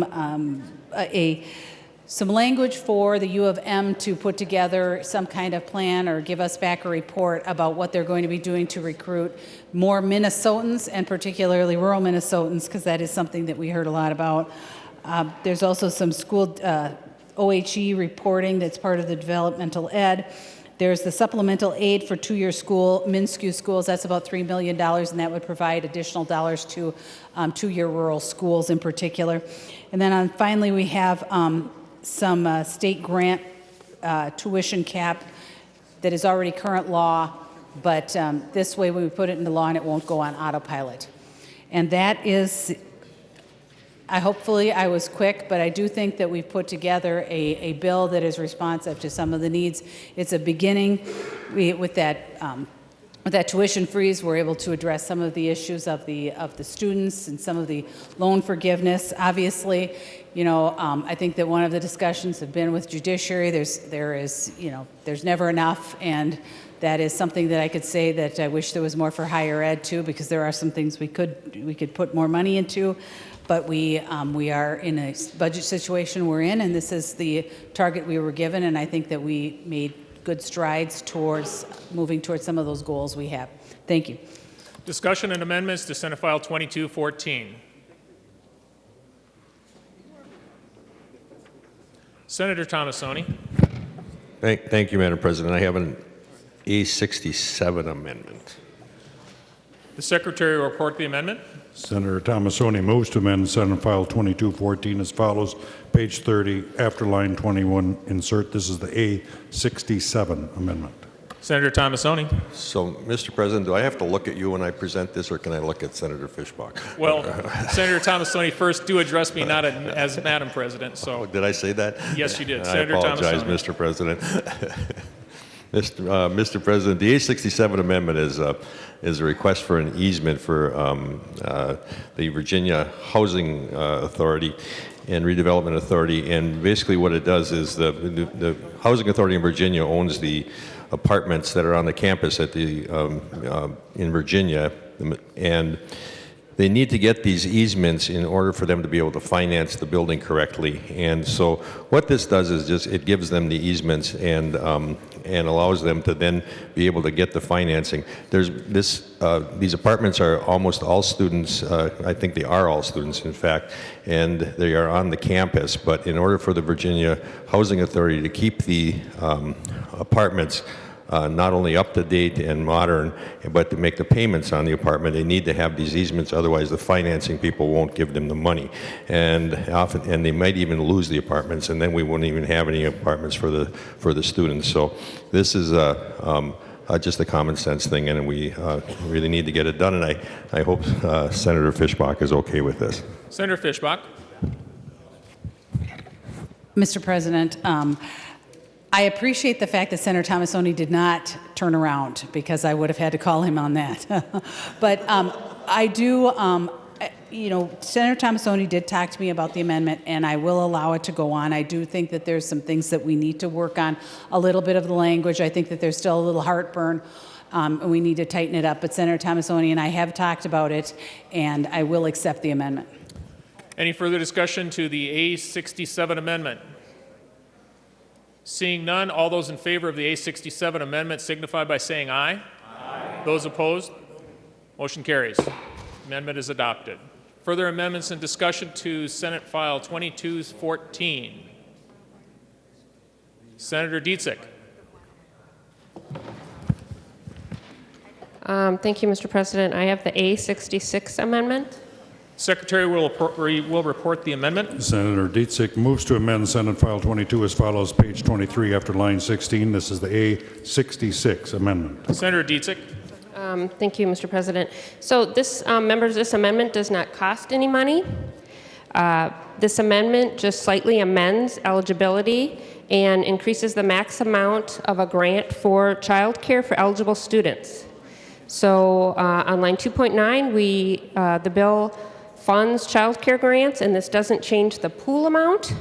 But on the amendment on line 1.4 and 1.5, we actually increase it so that for students who have not earned a degree and have enrolled in full-time, we change from 8 to 10 semesters.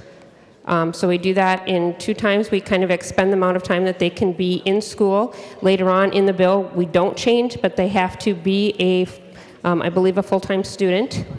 And then on line 2.3, we actually increase the amount that they can qualify for. So we change the maximum award of the amount from $2,800 to $3,000. The average post-secondary child care grant in 2016 was about $2,200. The average child care costs around the state are reported closer to $4,400. We've all heard about the huge cost of college, and this bill helps those students who have child care costs. It helps them a little bit. This money goes around the state. So there's about 1,500 students at community and technical colleges that have received a grant in 2015-2016, 169 students at state universities, and 40 students at the U of M received the grant. Members, we've heard from the demographer and we've heard from our Minnesota companies that there's this pending worker shortage. This bill kind of helps keep those students in school and alleviate some of those shortages, and so I stand for question and ask for your support. Senator Fischbach. Mr. President, first of all, just to make it clear, this is I have in my hand is the A66, and on the board it says the A56, and I just want to confirm that we are on the correct amendment. Senator Fischbach, we will clarify that for just a second here. It has been corrected. Senator Fischbach. Thank you very much. I got to keep an eye on you guys all the time. Mr. President, I appreciate the amendment. I really do, and I think I'm going to accept it. The only problem that I would have with it is when you increase those numbers, fewer people are going, the dollars will be spread out thinner, and there will be fewer people who would actually be able to get reimbursed from the program, and that would be my concern. But I will take it and see what happens in conference committee. I'd like to see what that actually does to the program at some point. Thank you. Senator Dietzick. Thank you, Mr. President, and thank you, Senator Fischbach. My understanding in talking with OHE is that they haven't always used their full amount recently, and so they do not think that this will they in some ways are hopeful that more people would apply, but in the past people haven't, and so giving some people who are applying a little more money they believe would be helpful. So thank you. Any further discussion of the A66 amendment? Seeing none, all those in favor of the A66 amendment signify by saying aye. Aye. Opposed? Motion carried. The amendment is adopted. Further amendments or discussion to Senate File 2214. Senator Marty. Thank you, Mr. Chair. I have the A73 amendment. Secretary will report the amendment. Senator Marty moves to amend Senate File 2214 as follows. Page 20 to 23, delete. This is the A73 amendment. Senator Marty. Thank you, Mr. President. Members, the A73 amendment would remove policy from the budget bill. I've got this in a number of other bills. I know that Senator Limmer earlier had a clean bill without policy in it, and this is the budget. We are going to have great trouble coming together this year between the House and Senate and Governor in putting together the budget. And when we're dealing with billions of dollars of money, we ought to focus on that. What concerns me about the direction we're headed with more and more bigger omnibus budget and policy bills is we're getting fewer and fewer bills each year, no less legislation, but more of them crammed into the same bills with a lot less accountability. We've got the situation where we're going to have at some point, we got 8 or 9 or 10 bills containing almost all of the budget and policy the legislature is passing this year. At some point, we're going to get it down to 4 bills and maybe 1 bill, and we can all vote yes or no on the 2017 legislative package. Say, I think it's got more, on balance, got more good things and bad things. That's not accountable to the voters. It's not accountable to the public. It's not accountable for us. We have no way of choosing other than to say we're going to vote for this entire package. Budget is a big enough subject on its own, and I'd urge us to take this out. The governor's made it very clear he finds it inappropriate. And frankly, in negotiations with the House where they're going to load up bills with policy, it's a lot easier if we have a clean standard, clean bills going in there the way Senator Limmer's bill earlier was. And this would take out the policy provisions in Senate File 2214. I urge your support and ask for roll call. Roll call requested, roll call granted. Senator Fischbach. Mr. President, I'm going to respectfully oppose the amendment. And I would wonder, is the language, the policy that we just put in for Senator Tomassoni, is that included in this amendment? Because, and I'm getting the no, it's not. But I guess I think that the policy that we do have in this bill is important, and obviously Senator Tomassoni's is very important to him too, and I think that you may, if you were looking at strict policy, you may end up taking out Senator Dietzig too. But I really think that we are minimal policy in the bill, and I think that we need to keep it in here. So I'm going to respectfully oppose the amendment. Senator Marty. Thank you, Mr. Chair. Senator Fischbach, the committee we were just in this afternoon, I thought there was a number of good policy provisions in there as well, but that doesn't excuse us from just jumbling everything in there together, and you take the good and the bad and everything else. I think it becomes a mess when we're trying to negotiate budget issues and we're throwing in policy with them. I think what the House does then is they'll throw in, if we've got 10 policy provisions, they throw in 100 and then they got more bargaining chips. I don't think that's the way you have an accountable system of government. We should work on the budget, and yes, I agree. I'm not arguing that Senator Tomassoni's amendment or these provisions are bad provisions. The point is they should be carried in a policy bill. And I don't think we're ever going to get there if we're going to keep just putting more and more in here. So I urge you to reject this, I urge you to accept the amendment and delete the policy, not on the basis of it being good or bad policy, but that should be, as the governor said, negotiated on its own, separate from the budget. We've got a big enough task this year in the budget. Let's separate this out, pass the policy separately. Senator Abler. Thank you, Madam, sorry. You're almost twins. Mr. President, thank you very much. And Senator Marty, I appreciate your idealism on this amendment, and you are certainly a man of principle. However, I want to tell people what they're going to be voting to take out, at least in one situation.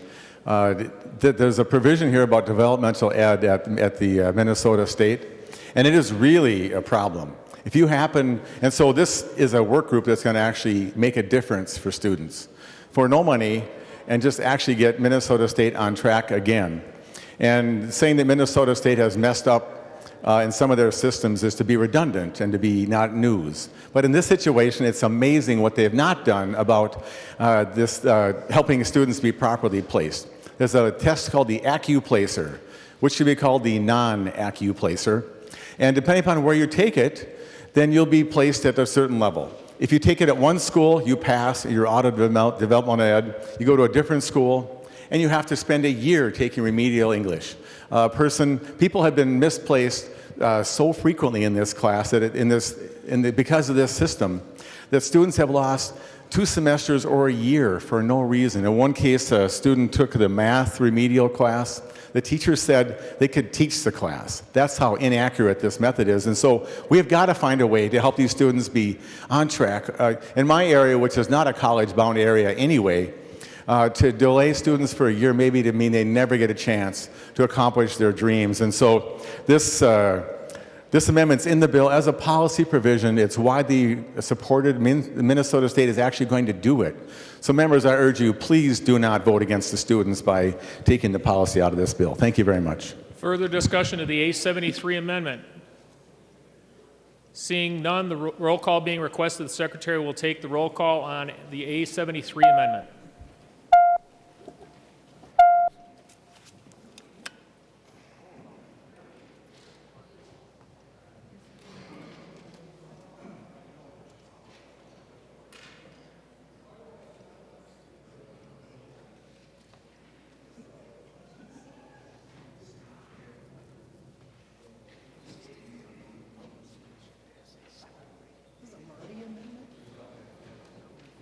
John, what have you done?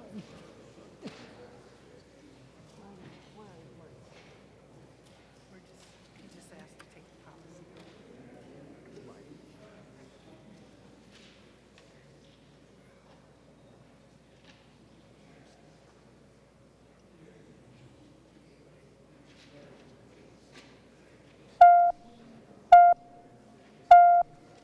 It's just all the policies. Not that you do it as a separate bill.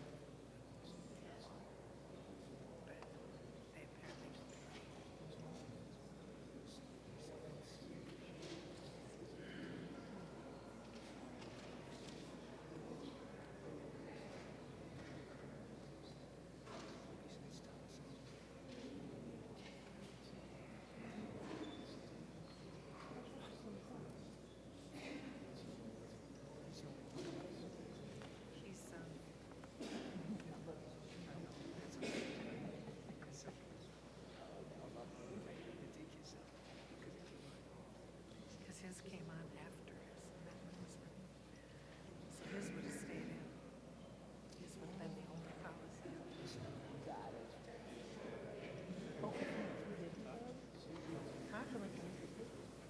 He passed an amendment. Yeah, and then John did his bill. Doesn't include his amendment. Secretary will close the roll. There being 31 ayes and 36 nays, the A73 amendment is not adopted. Further discussion to Senate File 2214 as amended. Senator Clausen.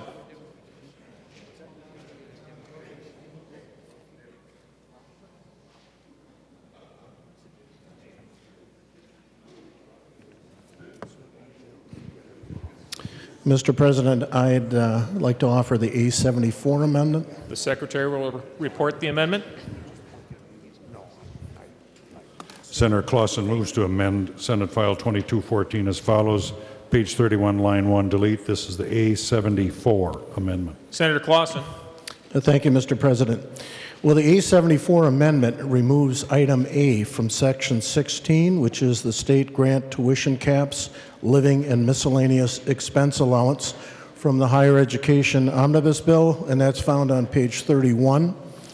Removing the tuition cap in item A provides flexibility and equity in developing the Minnesota State grant formula by using current tuition and fees costs. The Minnesota State Grant assists students from low to moderate income families pay for higher education expenses, and Minnesota student grant dollars must be spent on eligible Minnesota colleges and universities. The amount a student receives is determined by the FAFSA, Free Application for Federal Student Aid. And I'd like to just give a little bit of brief information about how this formula is developed. There are two important factors for determining a Minnesota State Grant award. The first, what are the tuition and fee standard costs for the state, which is the focus of this amendment. And secondly, what are the typical costs of living and miscellaneous expenses for a student, commonly referred to as the LME. The LME is established using the federal poverty guidelines for a one-person household in Minnesota for 9 months. If the legislature does not establish in statute a tuition cap, which is what we're referring to here, the tuition and fees cap defaults to the highest tuition and fees charged by a public 2- and/or 4-year institution. The highest tuition and fees charged by a 4-year institution is the University of Minnesota Twin Cities. By using the default option, the Minnesota Student Grant Formula is using the most current data, the actual costs of tuition and fees at the highest 4-year public institution. Currently, these amounts are capped in Section 16A, which the A71 amendment removes. I believe the legislature is well aware of the costs associated with obtaining a higher education degree and the student loan financial impact on families and students. We also know that by 2020, 70% of the jobs in Minnesota will require a 2-year or 4-year degree, license, or certificate. So I ask the question, why would we as a state not want to support students and our state economy by maximizing Minnesota state grant dollars and provide equity in the process? Setting tuition caps creates winners and losers. And you have a 2-page handout that illustrates the tuition cap impact over the next biennium. As written, Section 16A places a burden on students attending the University of Minnesota with a $238 decrease in Minnesota student grant funds. Private nonprofit students lose $324 in their grant, and private for-profit students drop $27. In addition, based upon the legislative budget targets for higher education, which I think many of us will agree are far too low, we may see a 4 to 5% tuition increase at the University of Minnesota. By passing this amendment, there is no fiscal impact to the grant program. If funding is insufficient to make full awards, the Office of Higher Education is automatically required by statute to reduce all grants by adding a surcharge to the family responsibility and increasing the student's responsibility by a percentage. I am hopeful through the conference committee process, additional funding will be made available to the Minnesota Student Grant, since the House and Senate are $16 million apart in their grant funding. The Office of Higher Education has been working to stabilize the actual increased costs of attendance through the statutory tuition and fees default process. And I'm urging colleagues to not artificially set a tuition and fee ceiling or cap when the statute supports actual tuition and fee costs. And Mr. President, I'd stand for any questions. Thank you, Senator Clausen. Just a point of clarification. During your commentary, you referenced the A71 amendment. You were referring to the entire time A74 amendment, correct? Yes, Mr. President, that is the A74. I apologize for making that error. Senator Fischbach. Mr. President, I am going to oppose this amendment for a couple of reasons. And Senator Clausen actually alluded a little bit to the rationing that would happen in the second year. What this is this is current law. It's what they're at right now, and we're setting those numbers in statute. It prevents it from going on autopilot, which it would be tied to the U of M, based on the U of M tuition, which is most likely to be going up. And so it would raise all of those, and it would all have to be used in the first year, and there would be, those dollars would then in the second year have to be rationed and lower. And I think Senator Clausen, I think, did mention that it would then lower those awards. So I'm going to oppose this and hope that folks understand the reasoning behind putting it in law and making sure that those funds are stable. Senator Clausen. Thank you, Mr. President. I would ask for a roll call on this. Roll call requested, roll call granted. Senator Clausen. What Senator Fischbach has stated is true. In the second year, if we do not receive additional funding, there would have to be some changes made, and that dollars would have to be proportioned out, which is a fair, equitable decrease across the board. What we're seeing right now is that the private nonprofit institutions in our state and the University of Minnesota are at a definite disadvantage, and those students are not being dealt with equitable. Thank you. Further discussion of the A74 amendment. Seeing none, the Secretary will take the roll on the A74 amendment.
The Secretary will close the roll.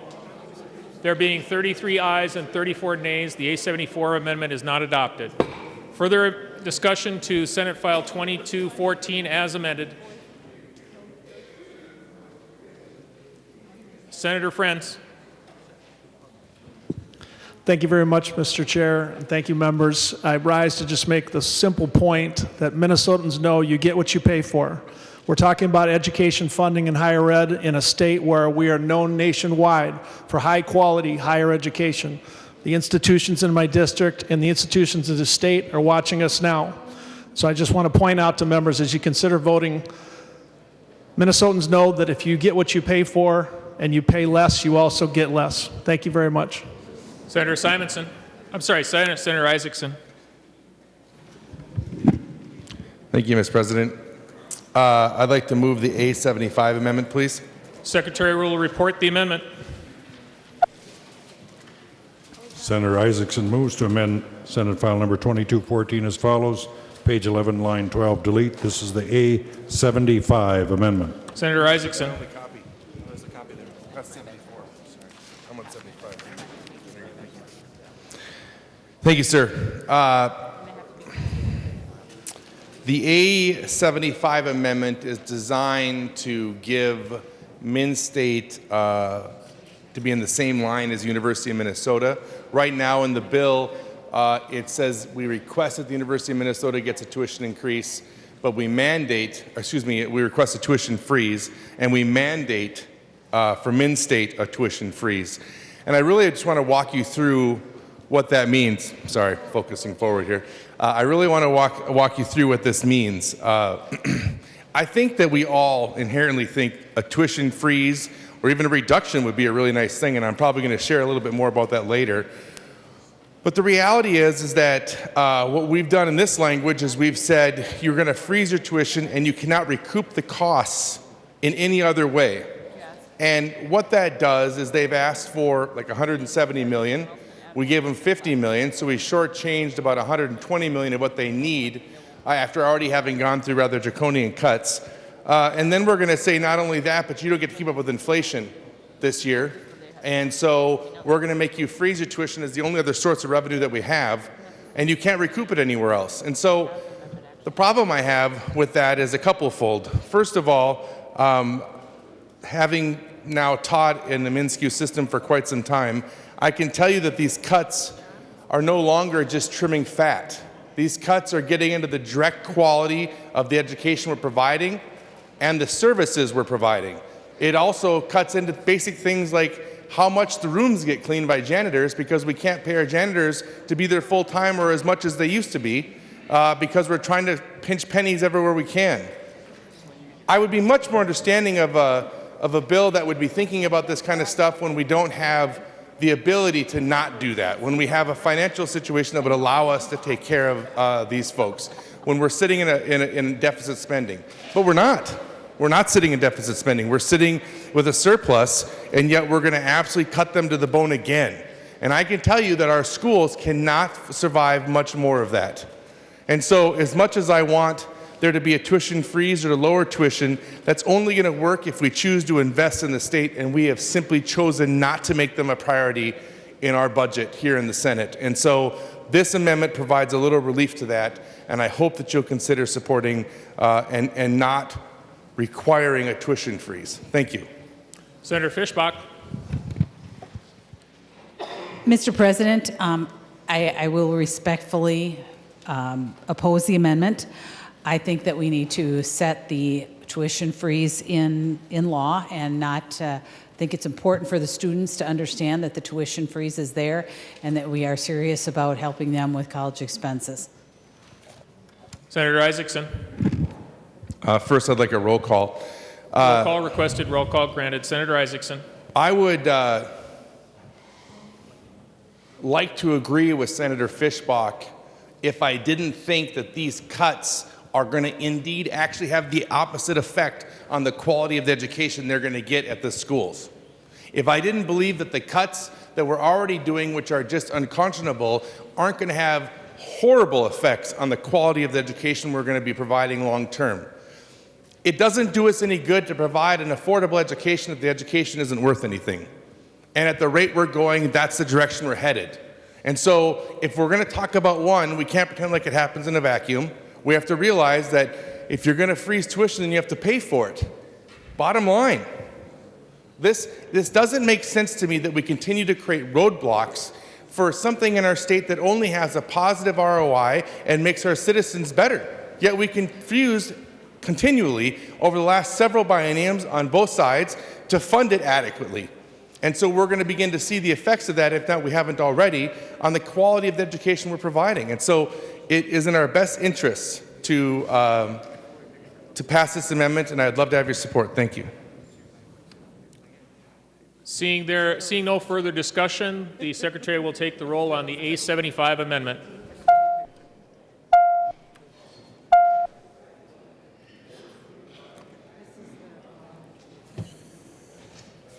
What's for dinner?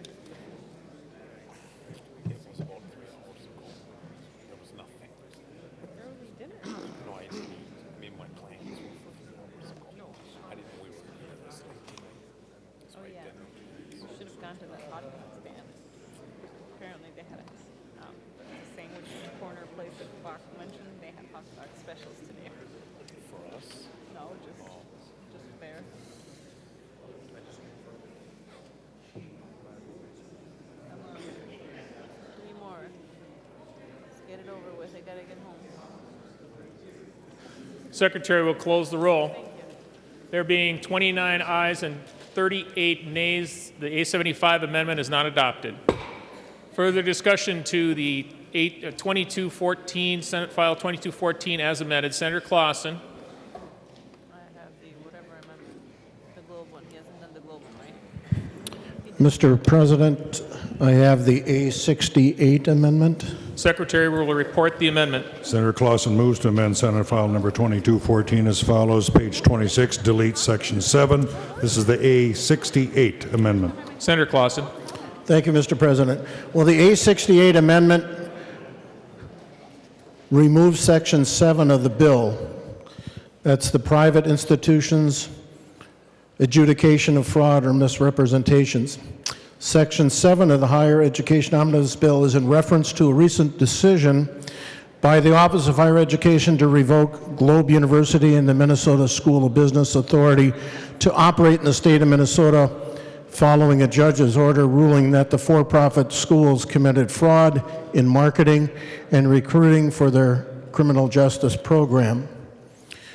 During committee hearings, the owner of Globe University and the Minnesota School of Business acknowledged the school knowingly committed fraud in their criminal justice and marketing recruiting practices. Local media outlets also reported on the personal impact on students deceived and now are in debt with student loans and without a career option.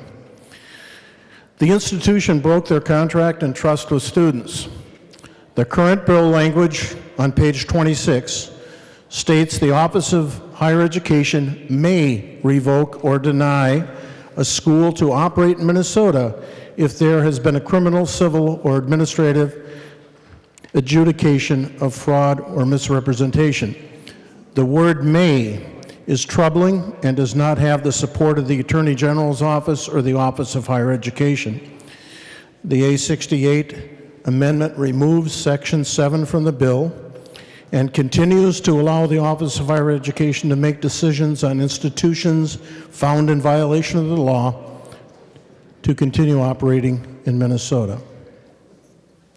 I stand for questions. Senator Fischbach.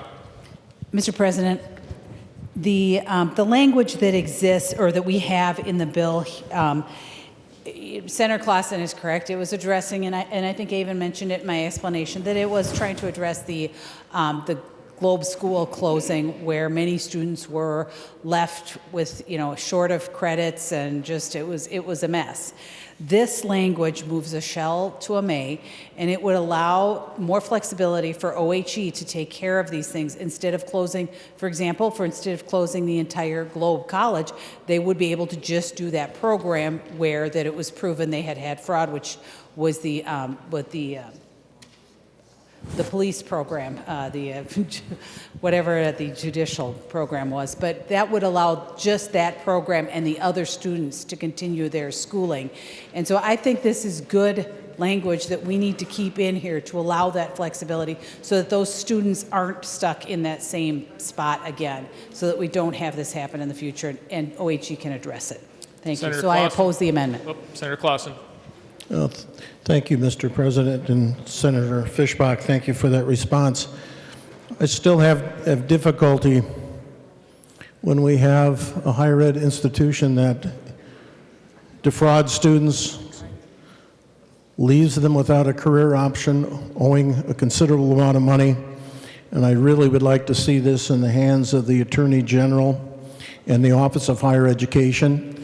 I think one of the things that my discussions with the Attorney General and the Office of Higher Education is that this opens up to some legal challenges as we may be faced with making decisions in the future on similar situations. So I would encourage people to support the amendment, and I would ask for a roll call, please. Roll call being requested, roll call granted. Further discussion? Seeing none, the Secretary will give the roll on the A68 amendment.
Secretary will close the roll.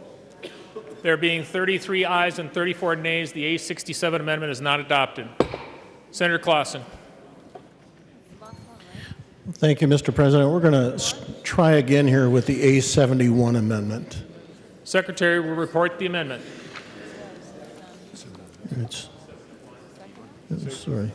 I'm sorry, Mr. President. I believe A72 amendment.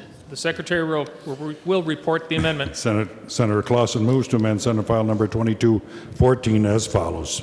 Page 26, line 28, reinstate. This is the A72 amendment. Senator Clausen. Well, thank you, Mr. President. Again, this refers to the Section 7 of the Higher Education Omnibus Bill that we just discussed. Again, referring to the Globe University Minnesota School of Business situation. What the A72 amendment seeks to clarify is on lines 26.28 and 26.32. Section 7 previously has been amended in committee stating the Office of Higher Education may revoke or deny an application to operate Minnesota rather than the original shall not provide authorization language to create in cases of fraud or misrepresentation. The A72 amendment reinstates the shall not language, thus revoking the ability of a school to operate in the state of Minnesota found guilty of fraud or misrepresentation by the court system. But then on line 26.32, that line is amended to provide the option of the Office of Higher Education to remove a specific program or programs from a private for-profit institution by stating the Office of Higher Education has the option to deny approval of a particular program or programs while the institution continues to operate and provide degree granting programs in other areas. So the amendment actually offers two alternatives. They can actually shut down a school, or they can have a school continue to operate by removing just the program that has been in violation of misrepresentation. Senator Fischbach. Mr. President, I just conferred with council and took a look at what the existing language is and what the language in the proposed A72 amendment. And really the only difference in essence is that they want to change the shall, that Senator Clausen wants to change that shall to may. The language I have in that, I guess it's 26.31, or the language in that sentence is very similar, and it does accomplish, it's in essence the same thing, it accomplishes the same thing.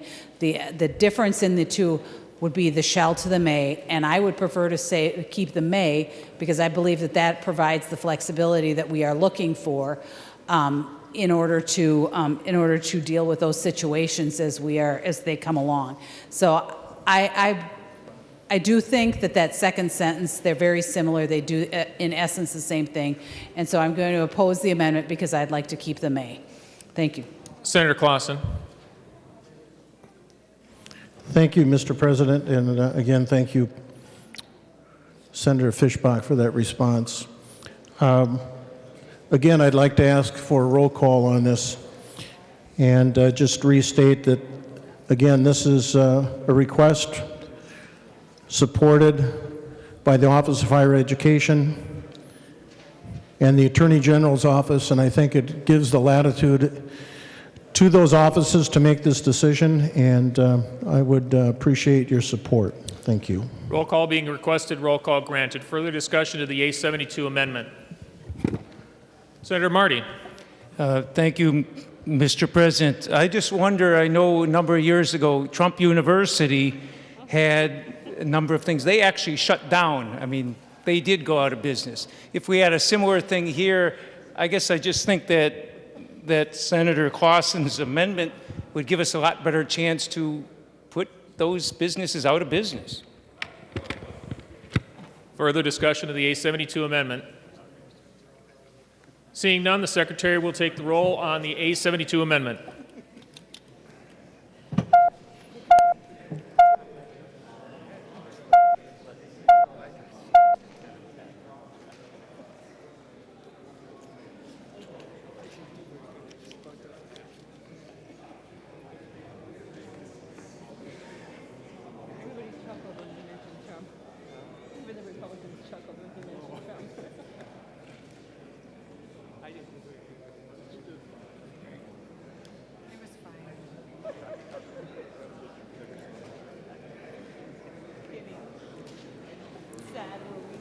The Secretary will close the roll.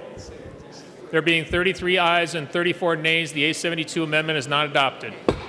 Further discussion of the Senate File 2214 as amended.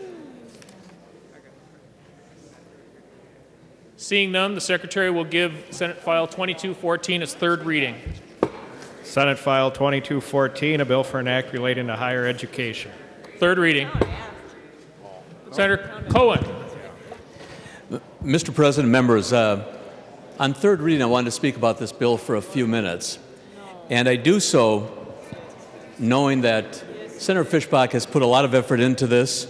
She's quite sincere in what she does. I've worked with Senator Fischbach for a number of years now. But I need to speak strongly against this bill and what it represents for higher education. And it's in the context of having a $1.650 billion surplus.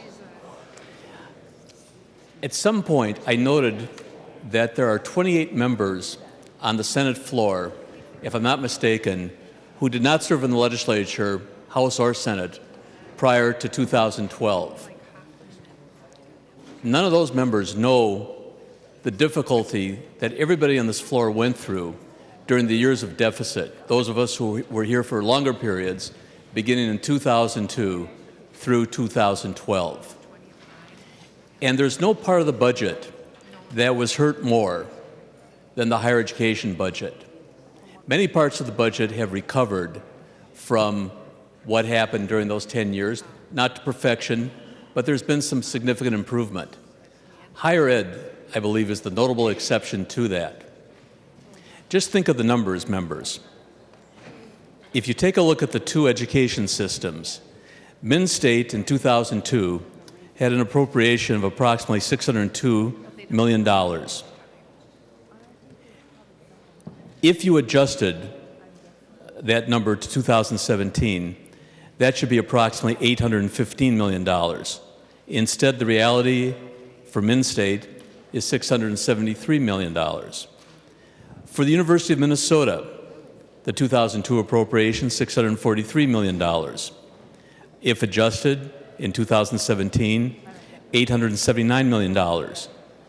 The real number right now, $650 million. We have taken what is of such significance to this state and our dependence on both systems, and we have put higher education in an unbelievable vice. We cut back the money for the systems, yet we demand access and affordability. We prevent the systems from raising tuition, and at the same time, we put no additional money, or very small additional amount of money, into the state grant program. There's no part of the state budget that we have not put into that kind of a vice that we do higher education. And instead of adding money as we ought to, and it's not just simply a question of just adding money for the sake of adding money, these systems have worked exceedingly hard during the years of deficit. All of you who represent campuses, whether through the Minn State system or through the University of Minnesota system, know the difficulties the higher education facilities have had, the individual campuses, the components of those campuses. It's been almost an impossible situation. We're fond in Minnesota of looking around the country and suggesting how much better we are than every other place. But I'll suggest if you take a look at the higher education budgets on a comparative basis, because every other state went through years of deficit, many other states have come back in higher education in contrast to the state of Minnesota. And so when you look at the numbers in this bill, the governor offered additional money of $318 million. We have in this bill $100 million. The request from Minn State was for $173 million. Again, still far short of where Minn State ought to be. And the request from the University of Minnesota was approximately $146 million. And I'm fearful that, whereas when we hear, for instance, Sarah Nelson's bill, her K-12 education bill, we'll find an increase in the general ed formula. We did so 2 years ago. Now, we can argue with K-12, we do need to do more for the K-12 system, but at least there's been some level of increase. The increase here is minuscule. and certainly doesn't cover what's happened to the higher education system. We can't, in this body, affect by ourselves what's happened to the economies of higher education throughout this country. Unfortunately, higher education has become extremely expensive, to some extent less accessible. So we ought to be trying to work toward the end of making it accessible and affordable. And again, we have a small amount of money placed into the grant program. The governor suggested $70 million additional dollars. We have $10 million in this bill. I'm not suggesting that, given targets, we could have met the expectations of the systems, but at the very least, we should have met the expectations of the governor in regard to higher education. We demand so much from these systems. The Min-State system does a spectacular job in terms of workforce development. The University of Minnesota is the land-grant research university in this state, and on a variety of levels serves us in incredible ways. I'm going to just offer one example, something that's been underfunded. I was able to work with former Senator Katie Sieben, who was the chief author in 2014, in providing money for the regenerative medicine program, a combined partnership of Mayo and the University of Minnesota. The doctors we dealt with, now these are folks who are seeking to cure some of the most significant diseases, chronic or otherwise, that citizens throughout the world face. These researchers, these doctors that we worked with, could have gone anywhere. In the case of the two particular doctors we dealt with at Mayo and the university, one is from Hungary, and I believe the other is from Romania. They came to Minnesota hardly knowing what the state of Minnesota was. They could have gone to Johns Hopkins, they could have gone to the Sorbonne, they could have gone anywhere. They came here. We put an initial $5 million in, that money continues in the base, but we're not increasing it. That's an example of what we get from the University of Minnesota. And again, from Min-State, we get the workforce of the 21st century. So I think the numbers in this bill simply are inadequate. I also want to speak to something else, and in this case, I speak in particular of the University of Minnesota. It's always been my position that in a mid-sized state, the land-grant research university becomes the singular institution in the state. And that's, again, especially true in a mid-sized state. It's possible in a state the size of New York, or a state like California with Silicon Valley, with Los Angeles, that as significant as the UC system is, that there are so many other things that in a state that size. But Minnesota, like Wisconsin, like Indiana, to a lesser extent Michigan, these kinds of states depend so significantly on that research university and all that it produces that we need to maintain what happens at the university. I can tell new members of the body that for years, what we did since the establishment of the MnSCU system is any new money that went in to higher education was divided, and Senator Pappas can confirm this. She chaired the committee for 8 years. That any money we put into the systems was divided approximately 50-50 between MnSCU and the University of Minnesota. 2 years ago, for the first time, that changed. This year, this bill contends that unfortunate trend. And I'm not suggesting that we should apportion money, taking it away from Min-State and giving it to the university. To the contrary, I think both systems should be treated equally. They are of equal importance to the state of Minnesota. And in this bill, although the dollar gap is not huge, there is still a dollar gap. The dollar gap is not huge because there's not a very significant amount of money in the bill. In the years of deficit, we treat the systems the same, if I'm not mistaken, and I believe Senator Fischbach, as chair of the committee during 11 and 12, I think would concur in that, I believe. I know in the years of deficit, when I chaired the Finance Committee and Senator Pappas was chair of higher education, that we treated the systems the same in the years of deficit. And as we add money to the systems, we should treat both the same. They're equally important. And I think for those two deficiencies, this bill fails.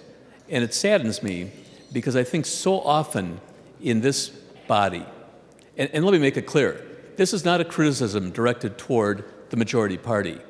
This is a criticism directed toward all of us. It's a criticism directed toward myself as chair of the Finance Committee, where I think during the years of deficit, we took too much out of the higher ed system.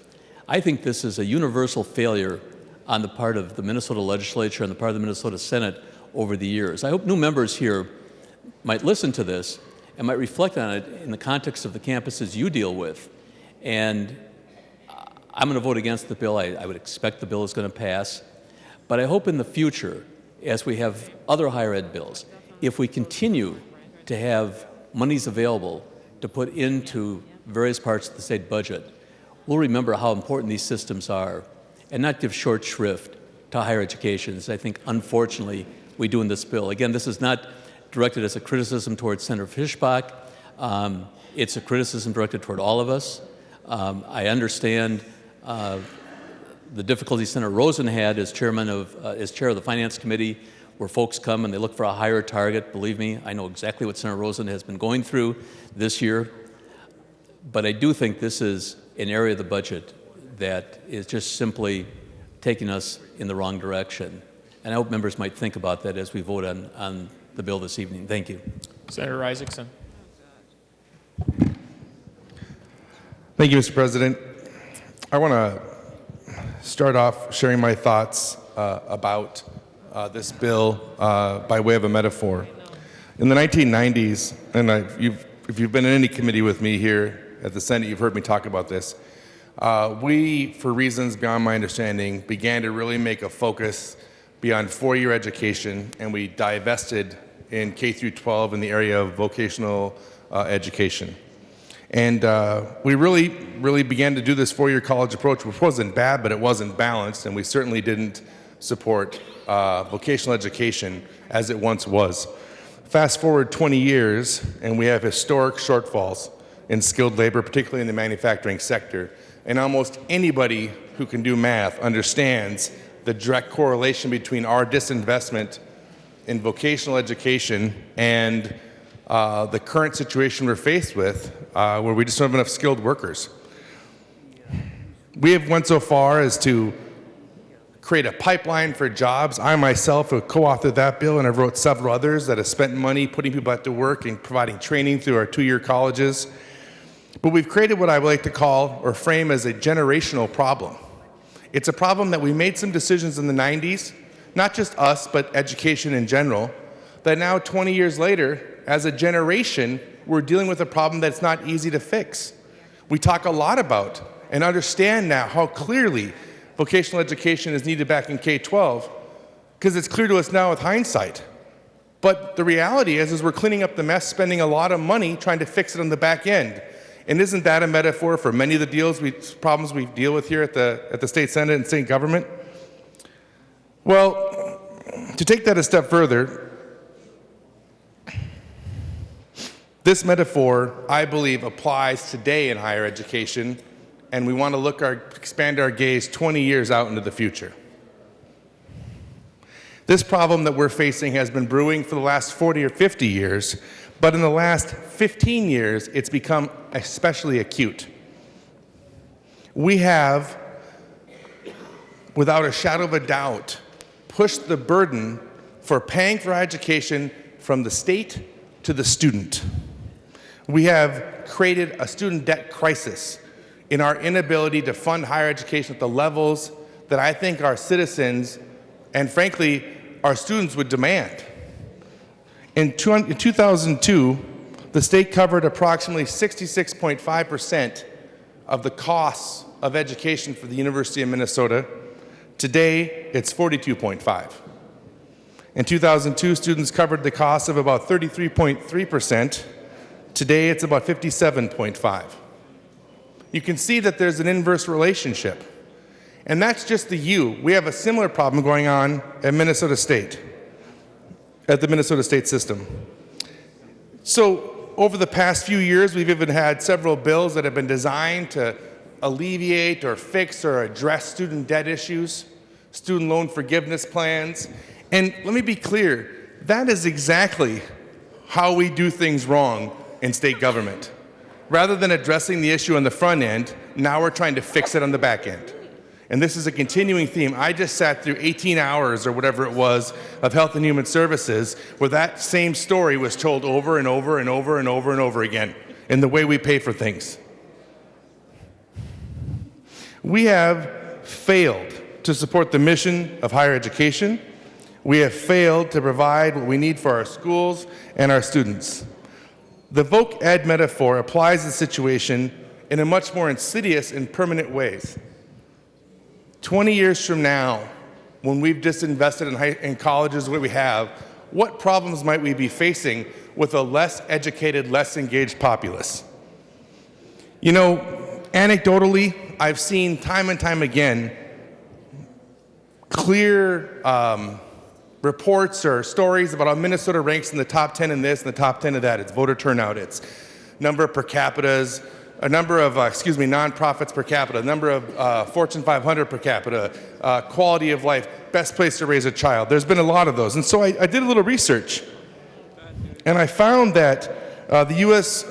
News and World Report did a 60-metric-wide study of all the states and ranked them. And you know where Minnesota came in? Third. Out of 60 measurements, we were in the top half on all of them and in the top 5 on 3 very important ones. The problem with the voc ed metaphor is that we're not going to enjoy that ranking much longer because we are disinvesting in one of the main pillars that allows Minnesota to be great on so many different measurements. You know, I hear a lot of rhetoric about people are leaving the state because of taxes. And the kind of rhetoric I also been able to hear from business owners is one really great story of a manufacturing company that left because they were enticed away through tax incentives. And 2 years later, they relocated because they found out that they really enjoyed a functional workforce and a community college system that supported the regional business needs. How do you think we continue to rank so high? How do we rank so high in education? Or on these other measurements. How do we rank so high in that area? It's because we take the time to educate and provide for the populace with a wonderful education system, K through graduate school. We have a long and rich history of that in our state, both in elementary and in higher education. We take the time to value our citizens. We take the time to provide them with opportunity for success and happiness. And if we pass this Senate bill, historians will look back and say, this was the beginning of the end of that. Now, you may think this language sounds like hyperbole, perhaps even a bit sensational. But let's take a second to look at the costs of what this bill is going to do, the consequences of this path. It's quite clear. The University of Minnesota, to start with, is a crown jewel in our state. It's internationally known. It has produced numerous Nobel Prize winners. And not only that, it had the medical technology to save one of my friends from cancer when he got a form of cancer that only a handful of people in the world had.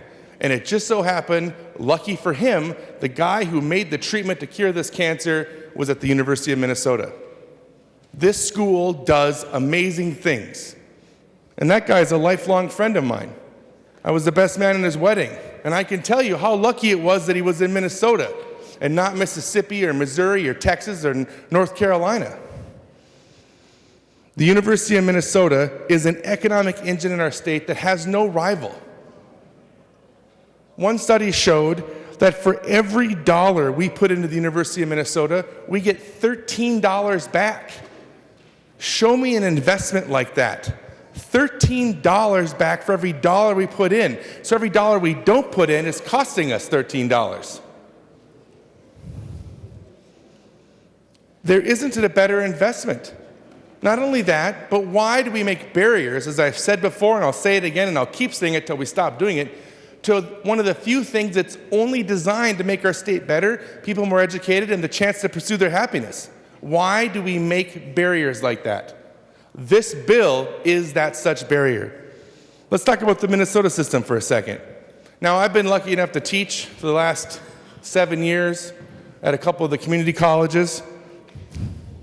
And the Minnesota system provides our state with one of the best affordable options to find a wide range of degrees from HVAC technician to a PhD in nursing. And they're so well spread out throughout the state that they provide every region or every corner of our state with support, and the one corner it doesn't, we partner with Cook County to make sure that it does, and they get what they need.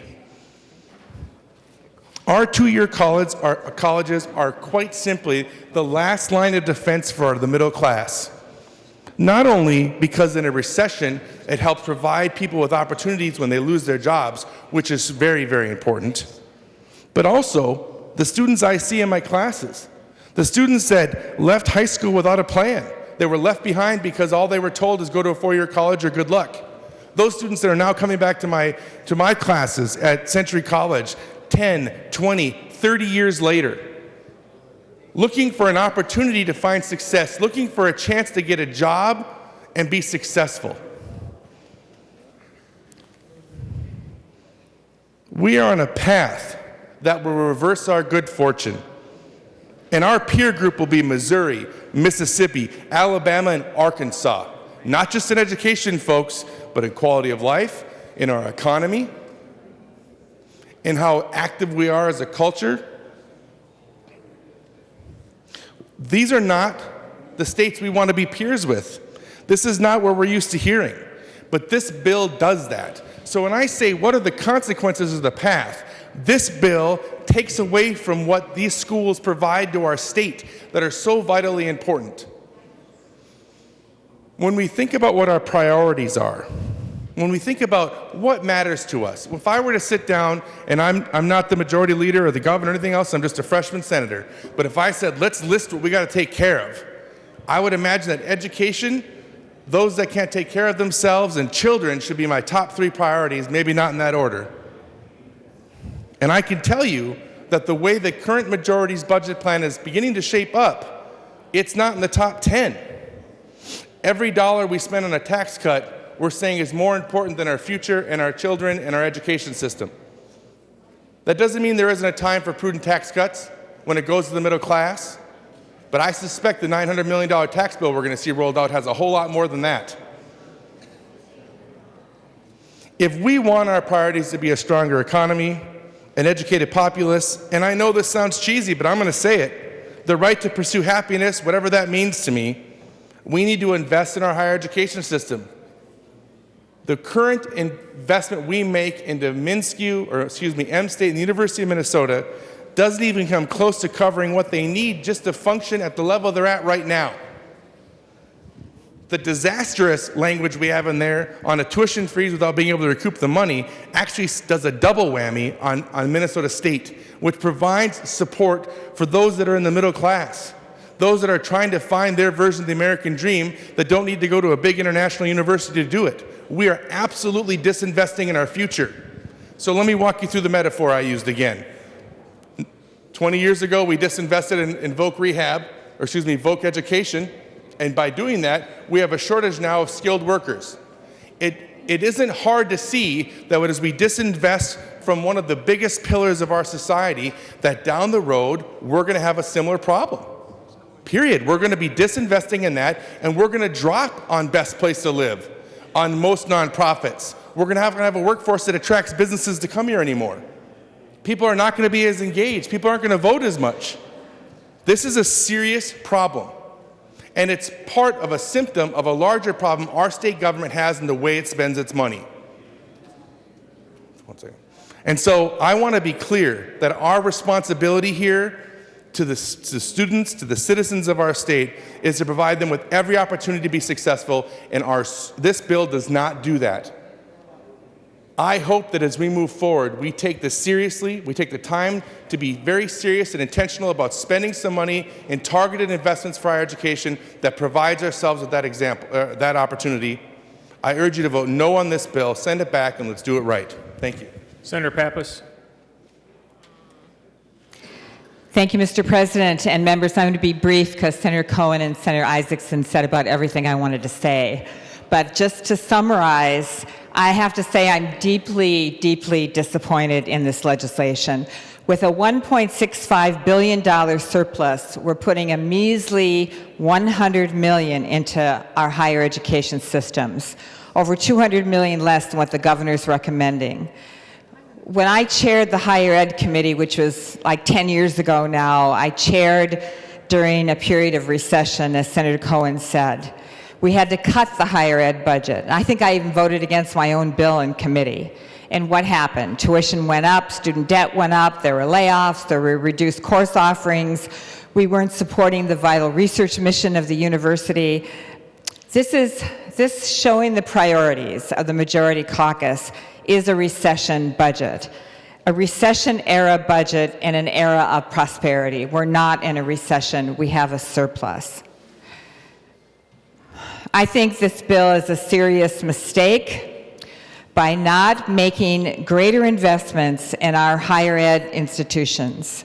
We are hurting the economic future of our state. I urge members to vote no. Further discussion to the Senate File 2214 as amended. Senator Fischbach. Mr. President, thank you very much, and I assume this is coming to a close, and so I just wanted to thank a few people, and first of all, I'd like to thank my Vice Chair, Senator Draheim. He had to preside, run the committee quite a bit while we were going through this, so I do appreciate his help. I'd also like to thank all of the staff, because this really was kind of a joint effort with all of us. My assistant, Ms. Friedland, Ms. Johnson, Ms. Primo, from the council. Oh, there you are. I should be looking forward, I'm sorry. Mr. Erickson, Mr. Fossum, and Mr. Larson. I really appreciate it. It really, truly was a joint effort, and everybody was very helpful. And so I really do appreciate the staff doing that. I would just like to say one more time, I would appreciate a green vote. I do think this is a good, solid bill. Thanks. Seeing no further discussion, the Secretary will take the roll on Senate File 2214 as amended.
Secretary will close the roll.